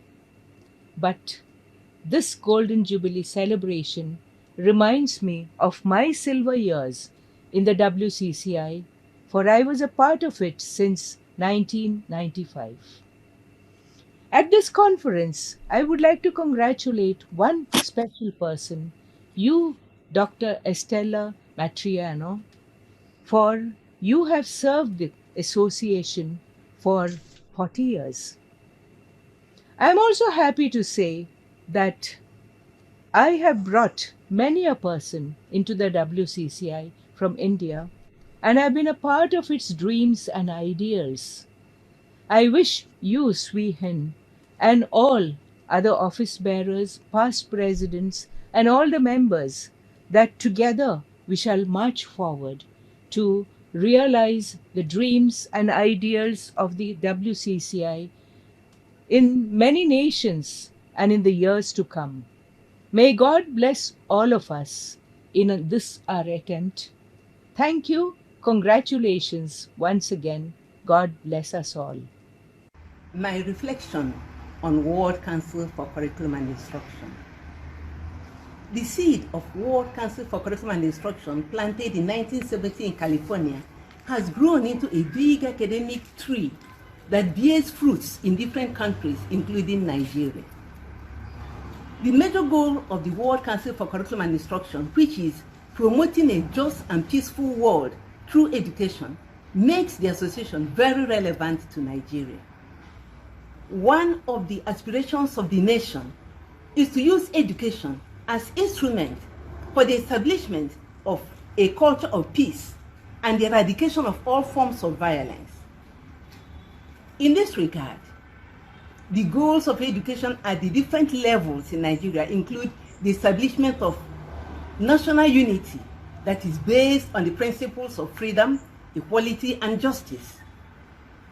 This national aspiration of Nigeria is in line with WCCI's goal, and this makes the association a viable instrument for promoting peace, cultural and ethnic understanding among the people. There are two chapters of WCCI in Nigeria. The WCCI Nigerian chapter, formed in 1993, and the WCCI Nigeria chapter national, formed in 2020.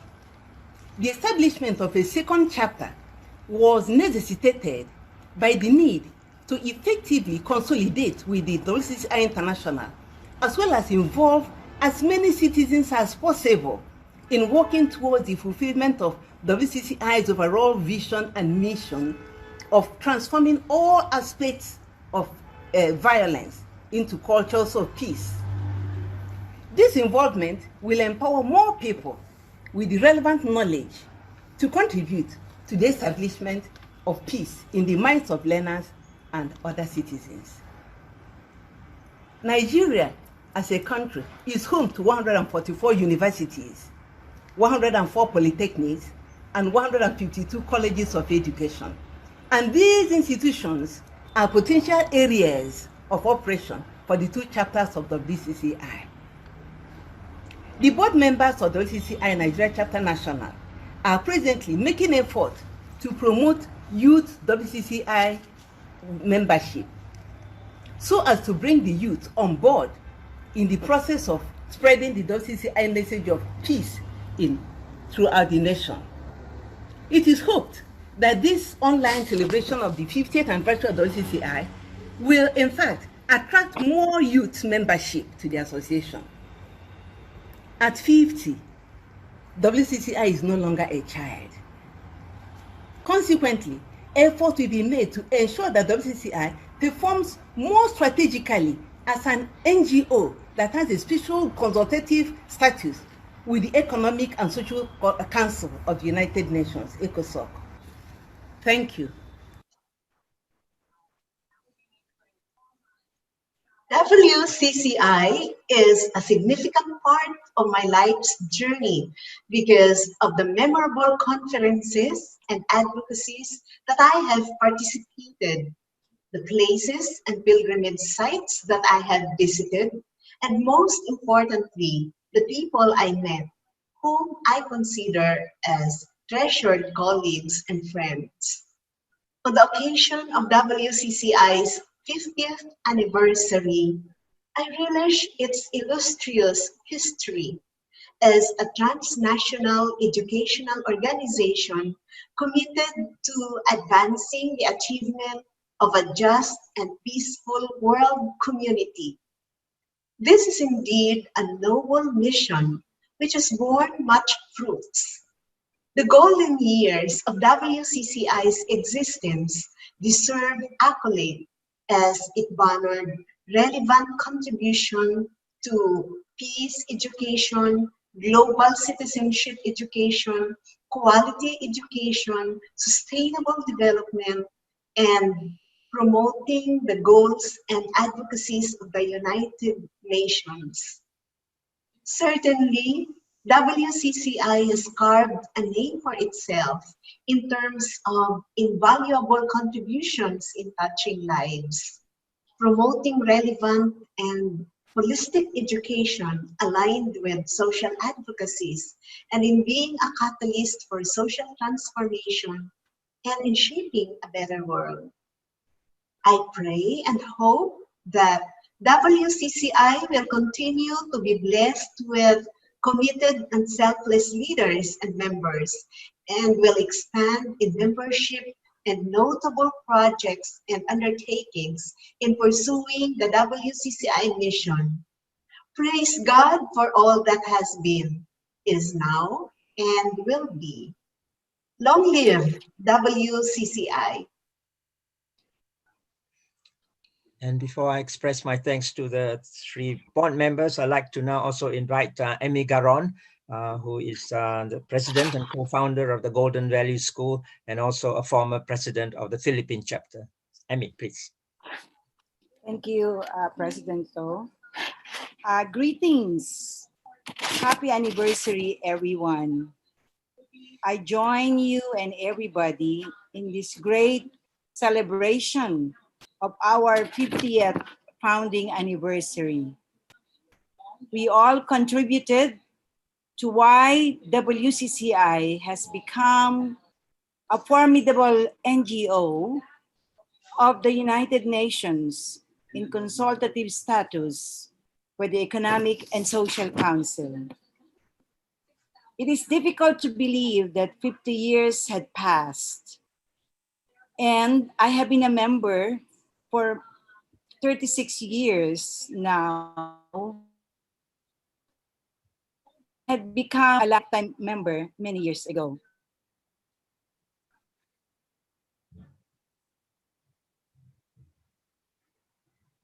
I started in the special interest groups, which we always say is the lifeblood of WCCI. I started as a commissioner at the time on early childhood education, and that has become my passion. And WCCI Philippine chapter in the 1980s was very active in the advocacy when it comes to the adoption of early childhood education in our country. And we were aiming for the integration of the early childhood education in our educational system. And WCCI can take pride in the formulation of the Act, the Early Childhood Act, almost 10 years ago, which established early childhood education, early childhood development and care council in the Philippines. And we are very proud of this accomplishment. I remember Jean was with us in pushing forward with WCCI with this advocacy. And I'm very grateful because in WCCI, I found lifelong friends, professionally and personally, not just in the Philippines, but all around the world. And this is really something that is very important because we develop this person to person contact. And I feel so strongly and believe in the WCCI goals and objectives of the WCCI, such that my daughter, which is now the second generation of WCCI, is already part of our organization. And at present, she is also an advocate of early childhood and one of the officers of WCCI. So WCCI will still accomplish a lot, and we must join hands, especially now with the COVID things. Definitely, the concept of education is really very challenging. We need to develop curricula that that has content that will be relevant to the lives of people and to the survival of the planet. So I'm fully committed to WCCI. I see myself really growing older with it. So I hope you are too. So long live all of us and cheers for the next 50 years. Thank you. And I was hoping that also our board member from Hungary, Agnes Gine, from University of Pech, I think she's not able to be with us today, so apologies from her. I would like to, before I say a few words myself as the current president, to express my thanks and appreciation for all the work and support of Sister Lydia Fernandez and Lilian Rita Dulo, of course, Sister Merceditas Ang, who I need to mention, the president of the St. Paul University Philippines and also current president of the Philippine chapter. And last but not least, we have Emmy Garon. For myself, certainly I join with everyone in congratulating WCCI on its 50th anniversary. 50 years is a long journey for any organization. And I think so the challenge is to continue the vision and mission. For me, the journey actually began in the Hiroshima conference in Japan, where I listened, very moved by the hibakushas, the victims of the Hiroshima and Nagasaki bombings, who had been silent for so many years, and yet they have come out with courage to tell the world there should be no nuclear war, no weapons. They should all be abolished. And I would say extended to all wars or militarization, which really is not going to build a peaceful world. And in my journey as a peace educator for social and global justice, for human rights education, for intercultural diversity and acceptance and solidarity, and also the really critical education for sustainable futures now that we must promote as educators. I think this is all very relevant and consistent with WCCI's values and principles and vision and mission. The synergies of all these transformative fields of education really is something that WCCI is doing, but has the potential to do even more. And for me, if we look at the world we live in today, it's really fractured by so many conflicts and deprivations of human rights violations, of the growing gaps between rich and poor, of trillions spent on arms instead of basic needs of people. And in terms of over-consumerism, globalization, world economy, which leads a few to become billionaires, and many more who don't even have enough food and basic needs to survive. And of course, the gender inequalities continue in the world, and that has to be overcome because the world really is made up of all genders. And so these are the challenges I think WCCI needs to respond to, and the role of youth, as many speakers has pointed out, is critical. So WCCI, I think, has a really important mission and vision to build on the energies of youth. Youth are speaking out now on climate change, on social injustices, on militarization, and I think we need to bring youth into the circle of WCCI and to listen to them and to give them a lot of participation and voices in building organization, which is at the grassroots. While I do respect the value and contributions of conferences and academic publications, WCCI really has the challenge to fulfill its vision and mission at the grassroots, so to speak. As I think as our previous speakers have mentioned, to build it actively within our school communities, within our universities, within civil society. And this is one of the many organizations that is doing it and can do even more. So I do hope that as WCCI proceeds beyond the 50 years, that we will be fulfilling our vision and mission in all these ways, that all the chapters will be really active and that we will have many more members in all over the world as well. So I think these are the challenges, and I think also the hopes of WCCI. So thank you very much to all our board members for fulfilling this vision and mission. Now we have a video which shows the activities and programs of the Philippine chapter, as well as the singing of the hymn of the Philippine chapter. So let us listen to that video.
Thank you very much for the hymn of the Philippine chapter sung.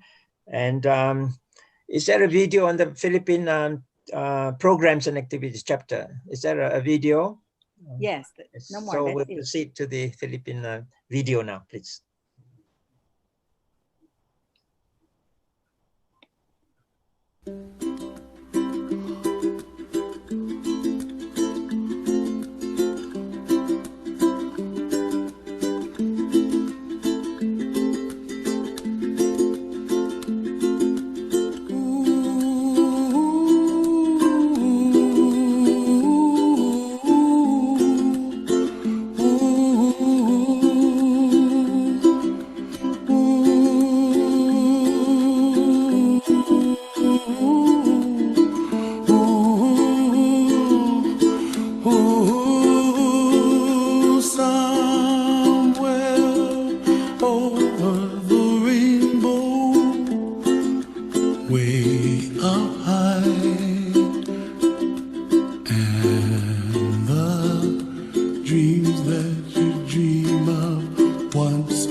So our heartfelt thanks to the members and officers of the Philippine chapter of WCCI for showing us glimpses of your activities as you are implementing the vision and mission of WCCI. So thank you and congratulations.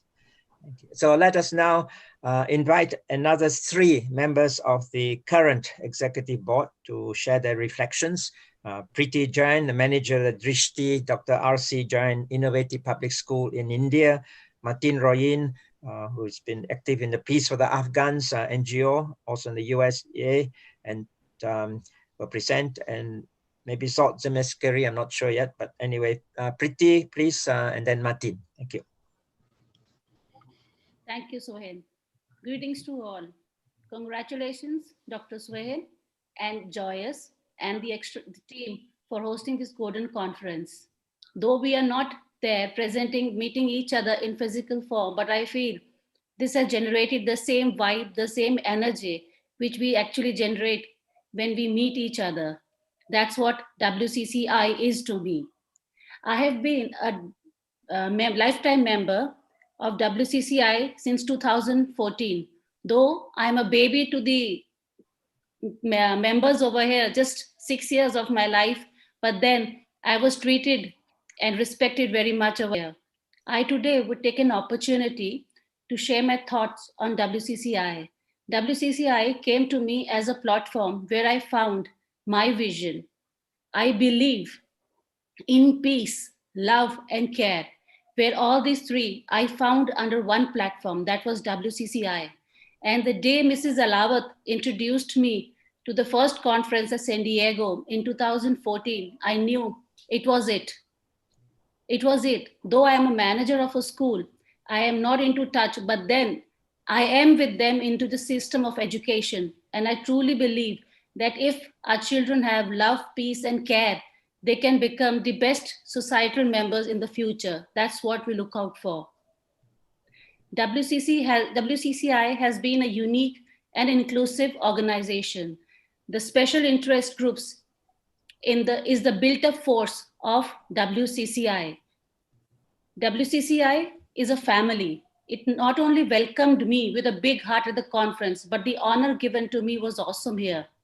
Being a family, everyone here has been welcoming to new ideas and outlooks. I have personally gained a lot being a WCCI member, learning different cultures, different thoughts, and most of all, accepting and understanding each other, the difficulties faced by all. Again, before I finish, I would like to say congratulations, Suhin, and 50 more years and 100 more years to come and meet you all. Stay blessed. Thank you. Martin, thank you. Thank you. Salam, greetings to our family members of WCCI and congratulations. In the past 50 years, WCCI has made significant contributions towards global understanding and world peace. Is a transnational educational organization committed to advancing the achievement of just and peaceful world community. In view of the current state of the world affairs, we need to realign our mission of networking by using technology in order to spread the seeds of peace and peace education around the world. Thus, the target of our outreach efforts should include young professionals and students who will be the future leaders. Culture, history, and even war, peace, and peace education are intrinsically linked and should become the focus of our educational efforts in order to achieve reconciliation. Thinking about Johan Galtung's definition of peace, the absence of direct violence, the absence of indirect or structural violence, and the absence of cultural violence are very much relevant to our mission of education in this area.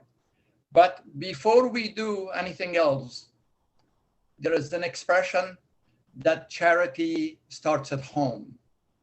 So in order for us to spread the seeds of peace education and understanding everywhere, we have to take care of our home, and that is to take care of our Mother Earth. That is an imperative for our survival and for environmental justice. Thank you very much. Thank you. And I think Zsolt Zemeskeri from Hungary is not able to be with us, so he extends his apology. So I'd like to thank Preeti and Martin as active board members in your contributions to the work of WCCI beginning last year as a member of the board, and I think with the next 2 years, 3 years as well. Thank you. Before I move to the next segment, I'm mindful that we are quote-unquote over time, but I think that's inevitable in a way with so many reflections. So I hope our members and friends who are with us will continue to stay till the end. So now let us invite two further officers of the WCCI. The Secretariat, of course, Artistella as Executive Director has already, we have listened to her as a founding member. And now we invite our very hardworking and tireless Cara Caparros, Executive Assistant, to share her reflections. And I would mention that before coming to the United States, she was, of course, an educator in the Philippines as well. And then we will have our board secretary and editor of the WCCI newsletter, and also associate editor of the journal, Joyce Pittman, who's I think recently retired as a professor from Drexel University of the United States. So please, Carol, and then Joyce. Hi, good morning. In January 1981, Dr. Maciano invited me to help her in the management of the WCCI Third World Conference in Education, which was conveniently held in Development Academy of the Philippines, Tagaytay, Philippines. Her sister helped me take charge of the meal tickets, collection and recording, which was the financial heart of the conference. This management gave for the conference a $25,000 profit. This gave WCCI starting fund for its financial strap account. It was a gift from heaven.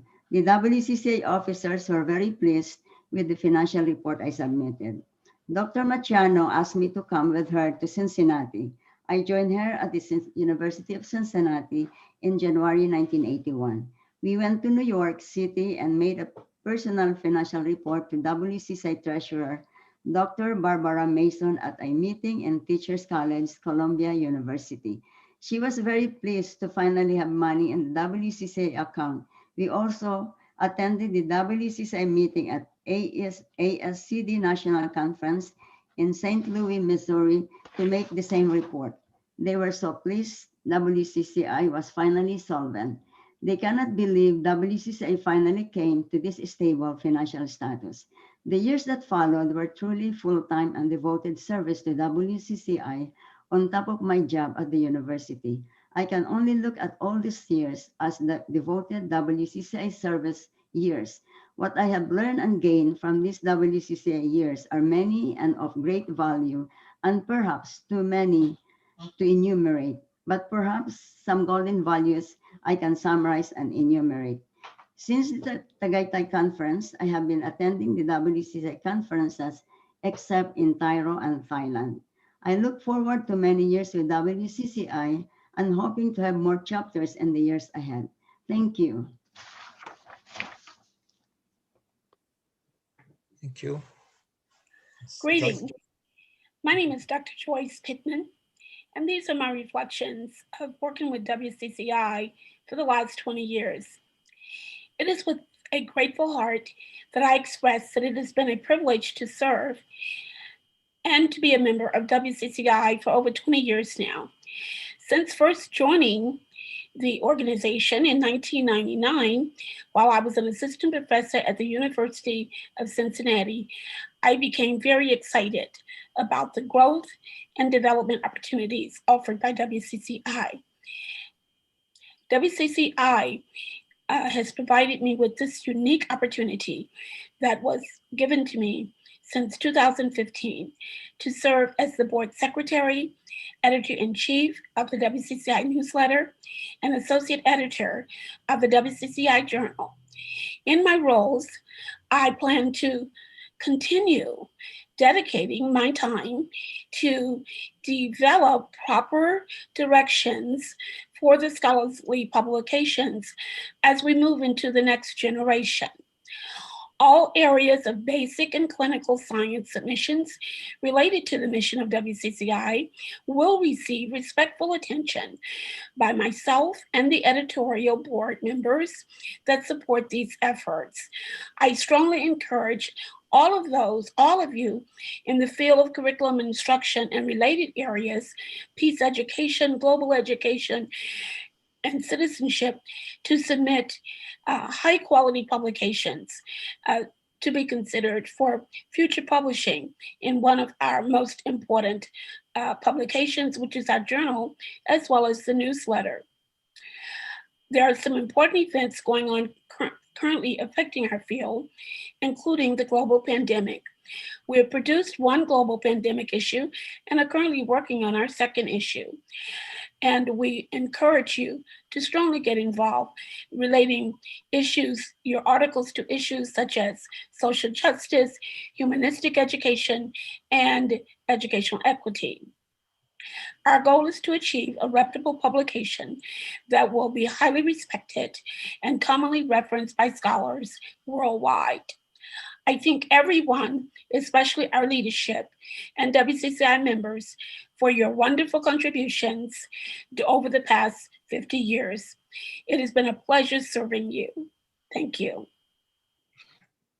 I think on behalf of all members of the WCCI, I'd like to express our great gratitude and appreciation, of course, to the hard work of Carol Caparros as the executive assistant, and of course, as before I mentioned, Stella as the executive director, and then of course to Joyce Pittman for her work as the board secretary and in terms of the editing of the WCC newsletter, which is such an important source of information and connectedness to our members, and the journal as well. So thank you to both of you.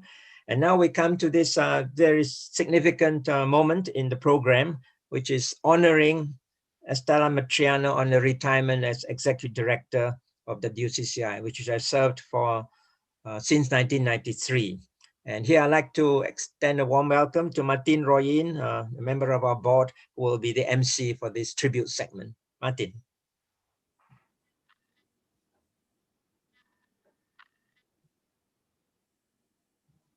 I think Martin is, okay, not mute, it's muted, sorry, okay. Please unmute. Yes, you're on now, yes. Thank you. Technology is a double-edged sword.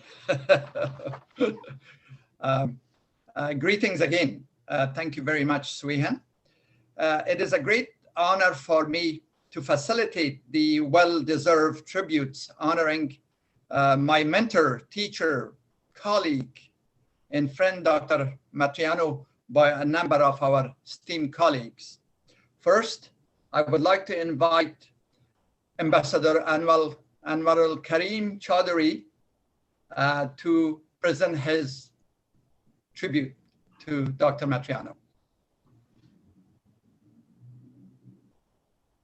Thank you very much. Let me start by showing you this wonderful selfie that I took with Dr. Matriano at Budapest Parliament House. So that is where our event was held, and I am going to refer to that big smile now. Thank you. The thing that struck me most the first time I met Dr. Estela Matriano was her broad smile of welcome. All these years, that smile has remained the same, portraying her loving, caring, and compassionate self, and reaffirming that that smile is not artificial or courtesy generated. When you read Dr. Matriano's biographic sketch, you wonder, where does she get all the energy and enthusiasm to do all those remarkable things? She packed her 90 years and nearly 50% of that in the service of WCCI with remarkable and great accomplishments, making her a role model for young and old. It is because of Dr. Matriano that WCCI is what it is today, a global organization recognized for its advocacy for shaping the educational curricula to suit the aspirations of every individual to become a true global citizen. Apart from WCCI, many other well-known organizations from the College of Education, University of Cincinnati, and Alliant International University to the Philippine School under Community, all have benefited enormously from her golden touch.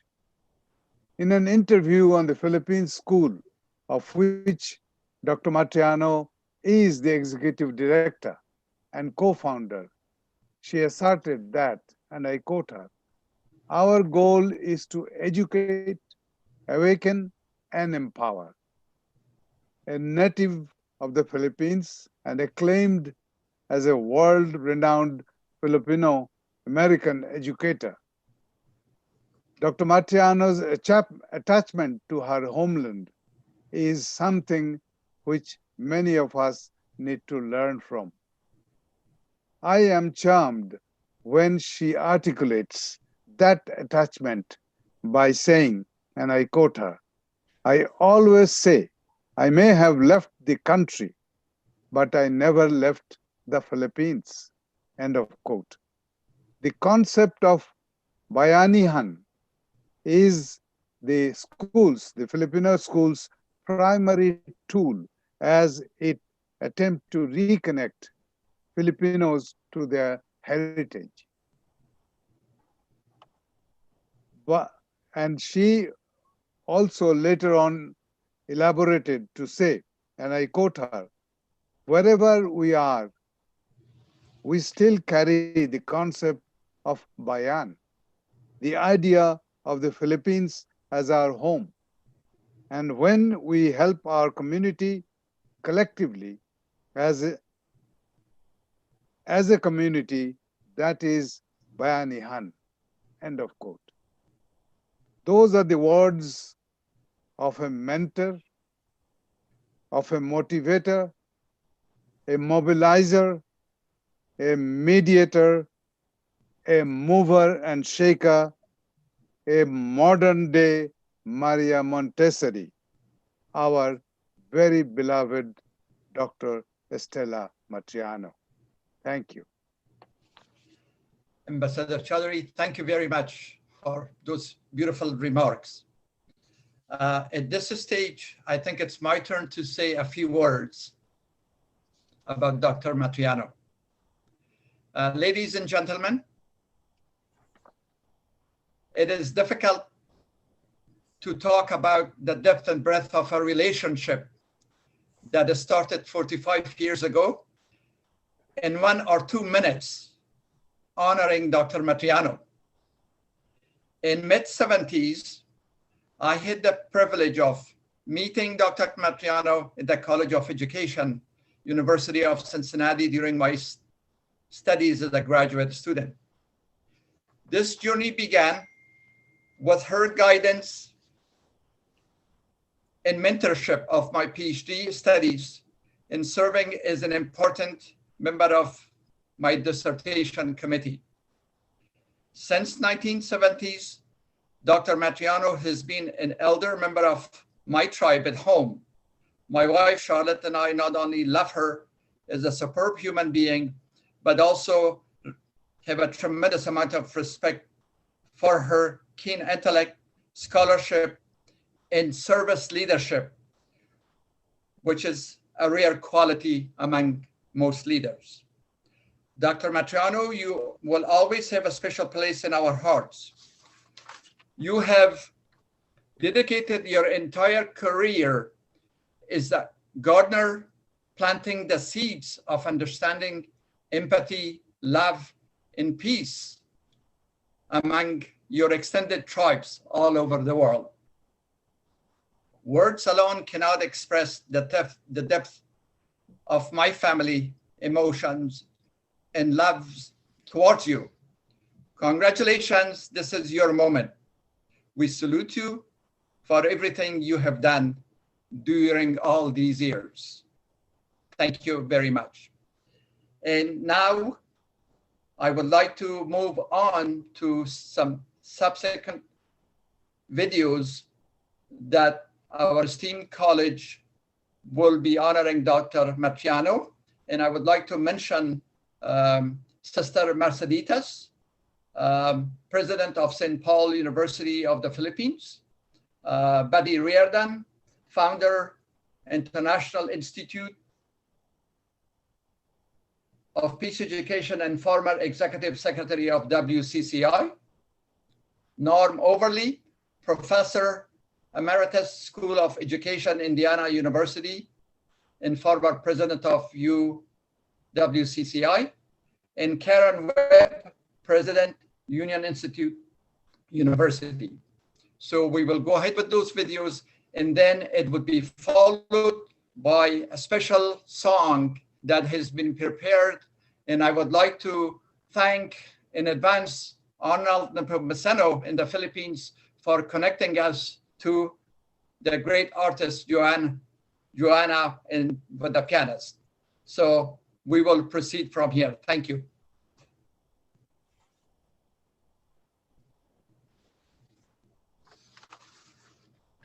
I am so delighted to greet, congratulate, and send my love to my friend, my colleague, my traveling companion, my fellow peace educator, my Estella, Dr. Estella Matriano.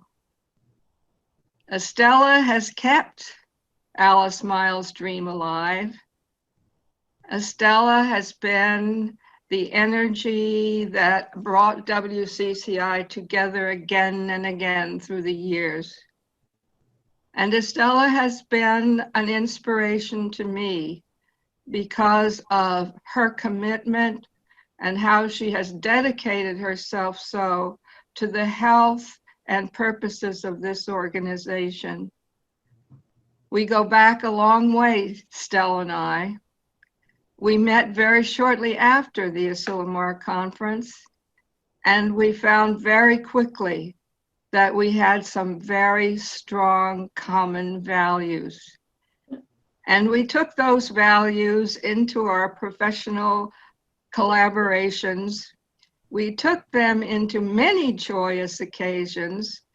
We took them to the Philippines. We took them to Istanbul, having first brought them to the conference at Kiel, which was the first formal conference of WCCI after Asilomar. And ever since those days, we've been pals and collaborators and have joined together not only through WCCI, but in the many ways our lives and our hopes come together. I love you, Stella. I'm sure that Estella will recall again that when we moved the headquarters, the executive secretaryship from Indiana to University of Cincinnati, that's some years ago. Maxine Dunphy was the executive secretary at that time here at Indiana until her retirement. And she and I would drive over to Cincinnati and try to help Estella with the transition and encouraging her to get the support, which she did very handily from her university, until such time as she retired from there and then went to California. She's outlived all of us and has managed to survive with great help from her niece, and has kept the organization going. And there's much credit and congratulations on her survival. To the inspiring and exemplary leader of WCCI, Dr. Estella Matriano, whom we fondly call Nina Estela, congratulations and thank you very much for your invaluable service and your lifetime commitment in pursuing the vision mission of WCCI, actualized in various projects, advocacies, international conferences, and newsletters.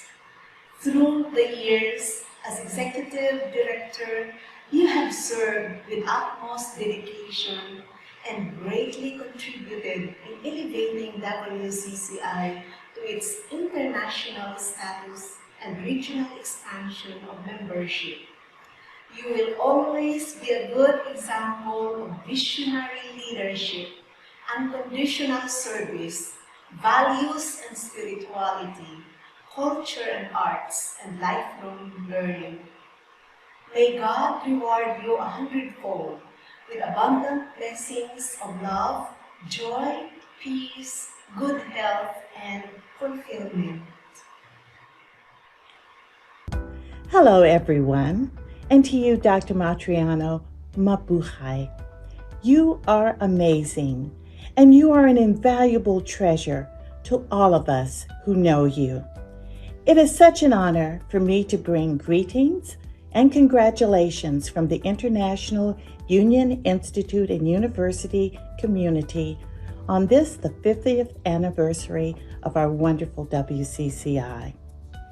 When I think of all that you have done to promote peace in our world, due to your brilliance, your distinguished scholarship, your exceptional leadership, and your unwavering commitment to peace education, I am inspired.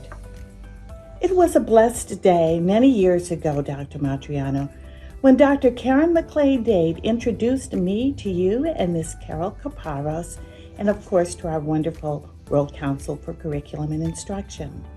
I knew then that I'd met an extraordinary person, and throughout the years, you have become a mentor, a friend, and of course, we share that we are Indiana University alumni. Dearest Stella, you bring to my mind a poem from Edith Wharton, who is one of my favorite writers. It says, in part, there are two ways of spreading light, to be the candle or the mirror that reflects it. You are both the truth of that candle, and you reflect as its mirror, even in the midst of all of the world pandemic, turmoil, and unrest, the hope of peace. Again, congratulations, Dr. Matriano, on your outstanding accomplishments and your over 40-year indelible legacy of service to WCCI. I wish you continued success in your career. Thank you for being a beacon of hope in our world. God bless you. Hi, my name is Rodney Lohman, and I am a colleague of Estella Matriano and have known her for over 20 years here in San Diego in California at Alliant International University. I work very closely with her not only on WCCI projects, but also on some of the pioneering work that we were able to do at Alliant International University, particularly with respect to our what was called iMerit, International Multicultural Education and Resources project, which suffused really the entire university when Estella and I were involved with it. As both the provost and acting president of the university, I called on Estella a lot in terms of helping with so many things, especially related to multicultural and international issues. Anyone who knows Estella knows what a dynamo she is. She's a short person who packs huge amount of punch, and she takes over the room when she is there, and really has been extraordinarily influential, not only at my university and at WCCI, but really around the world. And I think by any account, Estella's had a huge contribution both to WCCI, to her several universities, and to many countries. And so we're all blessed by having had the privilege of working with Estella, and to know that WCCI is now 50 years old, and Estella was in charge of that for much of that period of time. We owe her a great debt of gratitude for all the things that she has done, and for her extremely important contributions, especially to the integration of multiculturalism and the expansiveness to really make that an international phenomenon, which is something we all need today. So thank you, Estella.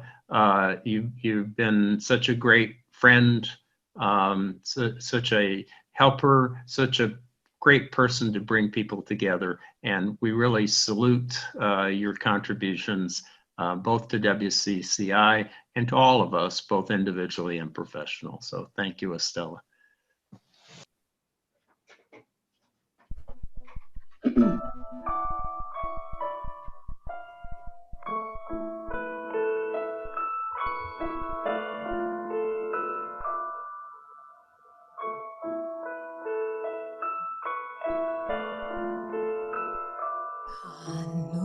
Kita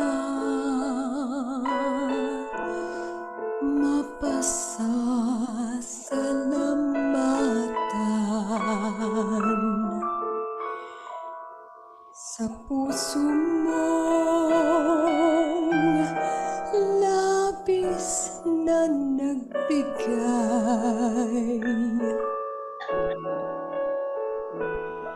sa pagsulong ng ating layon sa buhay. Mundo'y mapabuting tunay. Sapat na ba ang kami ay mangako?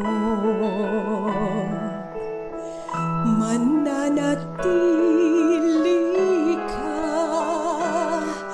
dito sa aming puso. Paano kaya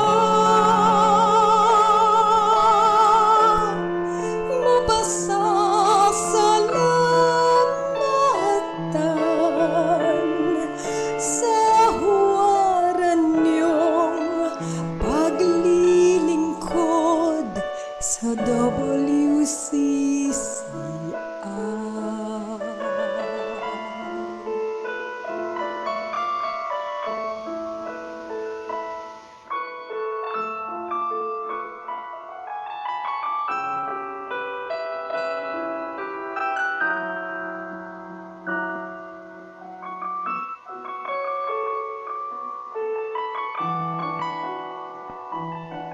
Nais namin na kayo sa amin di mawalay.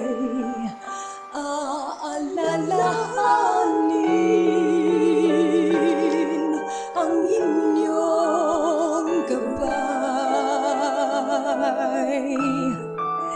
kay gandang ngiti at angking karunungan. Hinding-hindi namin malilimutan.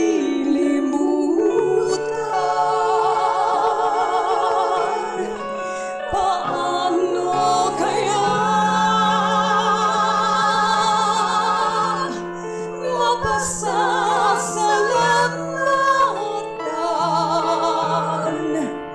Sapat na bang di ka pipiguin?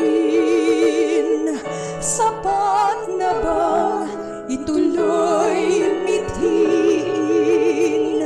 Sapat na bang ika'y mamahalin? Sapat na bang ika'y mamahalin? Magpakailan pa man.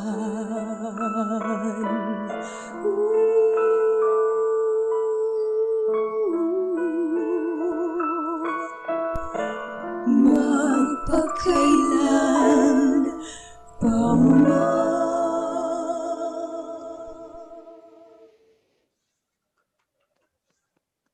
Thank you very much for that beautiful musical tribute.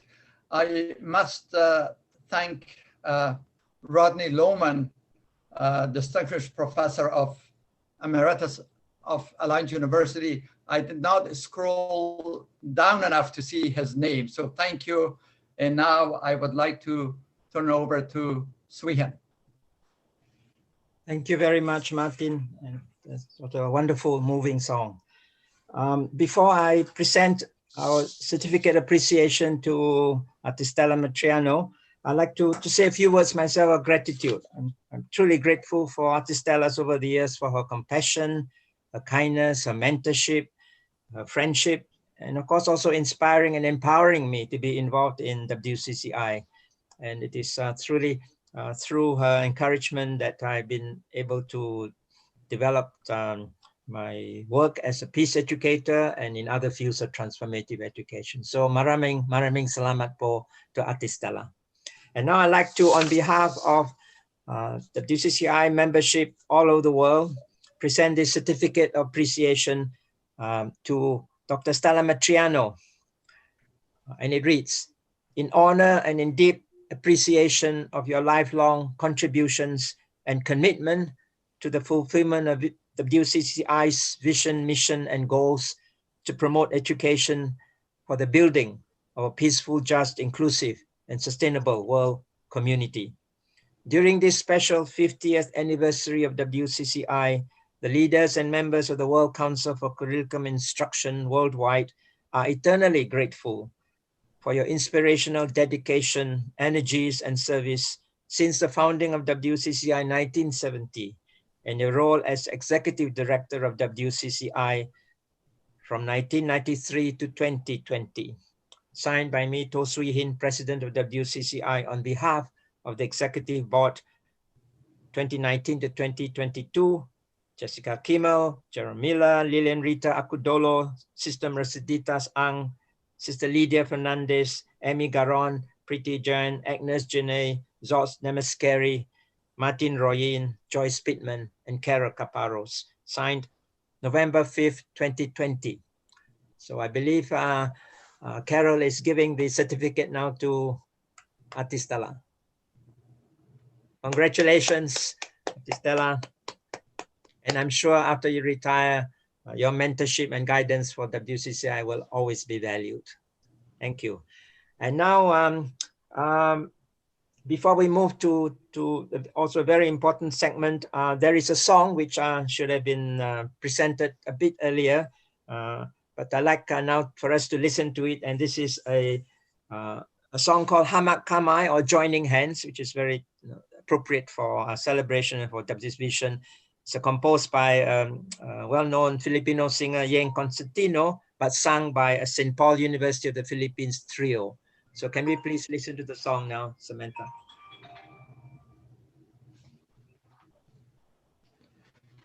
I'm on conference call. I'll call you in a few minutes. Okay.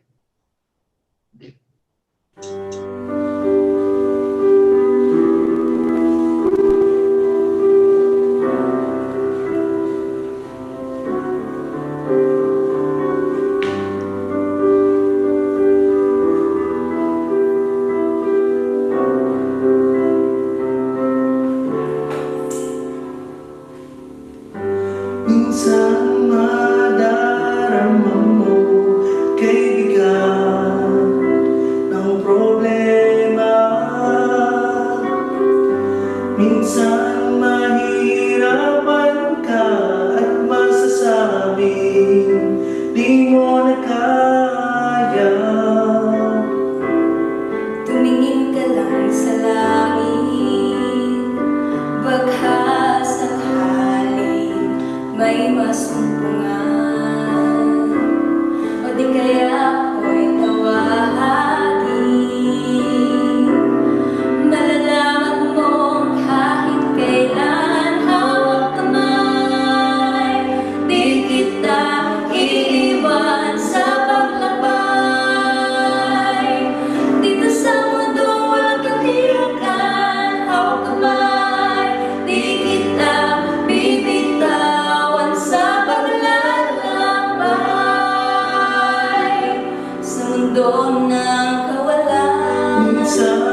di kaya ako'y tawagin. Malalaman mo kahit kailan hawak kamay, di kita iiwan sa paglakbay. Dito sa mundo walang katiyakan, hawak kamay, di kita bibitawan sa paglalakbay. Sa mundo ng kawalan, huwag mong sabihin nag-iisa ka. Laging isipin may makakasama, na ito ako, na ito ako. Hawak kamay, di kita iiwan sa paglakbay. Dito sa mundo walang katiyakan, hawak kamay, di kita bibitawan sa paglalakbay. Sa mundo ng kawalan, sa mundo ng kawalan. Hawak kamay, hawak kamay, hawak kamay. sa mundo ng kawalan.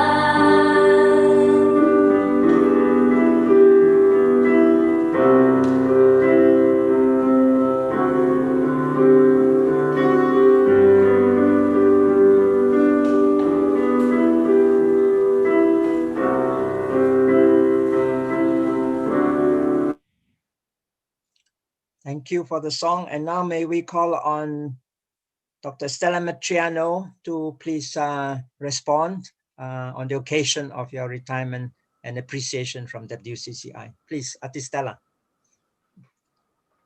On behalf of my aunt, Dr. Estela Matriano, I'm going to read to you the response to the tribute to my WCCI family. This is to express my most sincere appreciation and gratitude for the expression of kindness and thanks. I cannot thank you enough for your unwavering support, dedicated service, and countless contributions to the success of all the projects and conferences of WCCI. All of you have been the pillars of success and monuments to the achievements of this world organization. On my part, I wish to thank each and everyone for the support and cooperation you have given to WCCI and achievements through the years without which all of this would not have been possible. Let us all join hands in loving prayer that WCCI will continue to succeed in its mission in the coming years. Let us continue our unique personality of perpetuating our person-to-person relation to one another that makes WCCI a unique organization. Thank you very much. Thank you, thank you, thank you. Narinig niyo yun? Thank you. Maraming salamat po, Ate Stella. Thank you so much from our hearts. Thank you. Thank you, Stella. Yeah. So now we almost at the end of our celebration. And here we have the voices of youth, not because youth should be last, but because if you think of the next 50 years, it really is the critical importance of involving youth, of drawing upon their energies, their courage, their commitment to a better world, for a transformed world. And that's why we have now the voices of 4 youth from different regions. Shreya Kalia from the Drishti, Dr. RC Jain Innovative Public School of India, Princess Joy Leko, former Vice President of the WCCI Philippines Students Teachers Network, Kamiya Kumar, Teachers College, Columbia University, Graduate Studies from the USA, and then Antonia Ifiani Kemudu from Nyamdi Asikiwe University of Nigeria. So let us listen now to our youth reflections.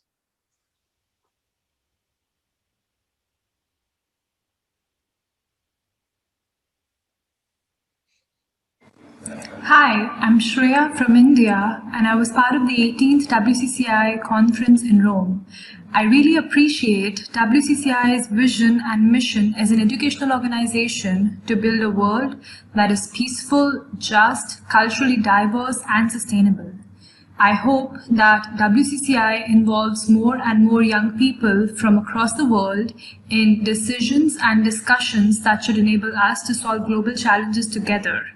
I also hope that WCCI listens to what young people have to say to educators who are not only caretakers of the present, but also architects of the future. We want you to include us in conversations that are shaping our lives. As young people, we want you to embrace our ideas and our solutions. We want to work with you. We are ready to work with you. Greetings to everyone. I am PJ Eslaiko and I am a youth representative from WCCI Philippines. First of all, I'd like to congratulate the WCCI for the 50 fruitful years in the field of education, and I'm very happy for the milestone that WCCI has reaching and still reaching up in the present time. Looking back to my 4 years journey as a student, I was shy, quiet, innocent, and picky with friends. But lo and behold, as I joined the WCCI National Student Network, I become sociable, responsible, accountable as a student and as a leader. I graduated remarkably, and I could say that WCCI played a huge impact in my success as a student. WCCI shaped me to become a better student before, a better teacher in the present, and a leader in the future. And I hope that WCCI will continue to foster that commitment to bring transformation to humanity and to the global citizens, to continually open opportunities for all aspiring educators and professionals in the field, to continually pave the way for a global culture of peace, order, and developments. And lastly, to continue the passion to inspire and drive change in education nationally and internationally. I am grateful to be part of WCCI and I'm proud to be one. Thank you so much to our President, Dr. Sui Hinto, to our executives, to our board members for giving me this great opportunity to share with you today. Again, happy 50th anniversary to the World Council for Curriculum and Instruction, and my prayers for more years to come. Hi everyone, my name is Kamya Kumar and I'm pursuing a PhD in Peace Education at Columbia University. I had the wonderful opportunity of connecting with the WCCI family 2 years ago, and celebrating the 50th anniversary this year seems to be a great moment to reflect on WCCI's vision and goals of facilitating cross-cultural and transnational collaboration to enhance educational research, curricula, and pedagogies. As a young, evolving educator and scholar, to create meaningful change in local and global contexts, I believe it is integral for us as WCCI to engage directly with the community. I feel we can do this by organizing a participatory conference where students and communities of the local context are playing a central role in voicing their current challenges with regards to teaching learning processes and contributing towards problem solving and reflections on what education really means to them. With young people being the ones who are impacted directly by our education systems across the world, involving them in the dialogue could enable us as educators at WCCI to engage deeply with shared issues, redefining the landscape of education. Interestingly, literature reflects that school curriculum across contexts are failing to engage with issues of conflict with an avoidance of uncomfortable conversations with students because of myriad factors such as the fear of perpetuating further conflict or uncertainty of how to navigate these very hard conversations.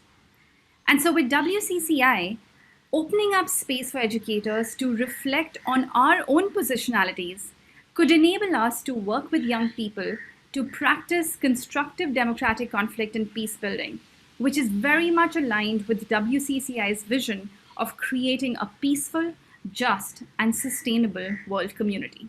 Thank you. My name is Antonia Ifeanyi Umudu. I am a Nigerian from Anambra State and a member of World Council for Curriculum and Instruction, WCCI. Members of WCCI work for establishment of peace in the world. You know, as a member of national body of WCCI, reflecting on Nigerian youth, especially in the light of the recent protests all over the world, WCCI is suing for peace. WCCI would like to see a situation where Nigerian youths are exposed to rigorous curricular goals to ensure that after graduation from schools, that they are prepared for real-world experiences that will make them career ready. You know, to achieve this will require possibly revising instructional programs in schools in an effort to meet society's demands for a 21st century workforce. Determining what these needs are, how to address them, and how to revise this established curriculum to meet society's needs. As a member of WCCI, I believe that with the right curriculum and good instructional strategies, these youths, especially those in the higher institutions, upon graduation will be empowered with needed entrepreneurship skills to become productively engaged to meet the need of the nation and reduce unemployment, which sometimes give way to hooliganism. Thank you. So we thank very much all the youth who have shared their reflections from diverse regions. And I think we really need to listen to their voices, to the challenges that they've raised. And I think WCCI's vision and mission can really flower when we bring the youth on board and work with them and collaborate with them. So thank you very much to our youth voices. I would like now to express in my closing remarks my gratitude and thanks to everyone who has contributed to this celebration of the 50th anniversary of WCCI. All the members, long-standing, founding to newer members across the generations, from those of us who are quote-unquote older in years and also the youth. There is a lot to be done, many challenges and hopes as the overview showed. And I think if we work together, I'm sure WCCI will move forward beyond this 50 years to fully fulfill our vision and mission. And I'd like to say a special word of thanks to our IT team, that is Samantha, Kanto, Anthony, and also Joyce Pittman, without whom this Zoom event would not have happened. We thank you so much, Joyce and Samantha, for all your hard work. And of course, also to Karen, the Secretariat, for your support and also in working with everyone to bring this celebration to a successful conclusion. And so without further ado, I just want to say two things. That if we remember what Mahatma Gandhi said, he says, be the change that you wish the world to be. And I think WCCI, if we wish the world to be more peaceful, just, and so on, as an organization community, we really need to be the change that we wish to be. And last but not least, Gandhi also said, we need to gently shake the world, gently shake the world. And I think WCCI, I think, has that challenge and hope of gently shaking the world. So thank you very much to everyone. And we end with a folk dance from the Philippines called the Tinik Lin. And you will see the youth are involved from the St. Paul University of the Philippines. There's a lot of joy and hope, but also a lot of courage in jumping between the bamboo sticks. You should try it if you haven't done so. And so on that note, thank you. And we wish you all the best for the rest of this year. Take care and keep safe. And I'm sure we will overcome this COVID-19. Thank you so much. Bye.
Thank you all very much. Bye-bye.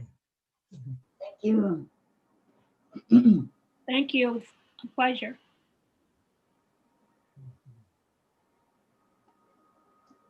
Thank you, Sweet. Thank you, Martin. Hello. No. I believe we're going to stop the recording now. Hi, Stella. Thank you. Okay.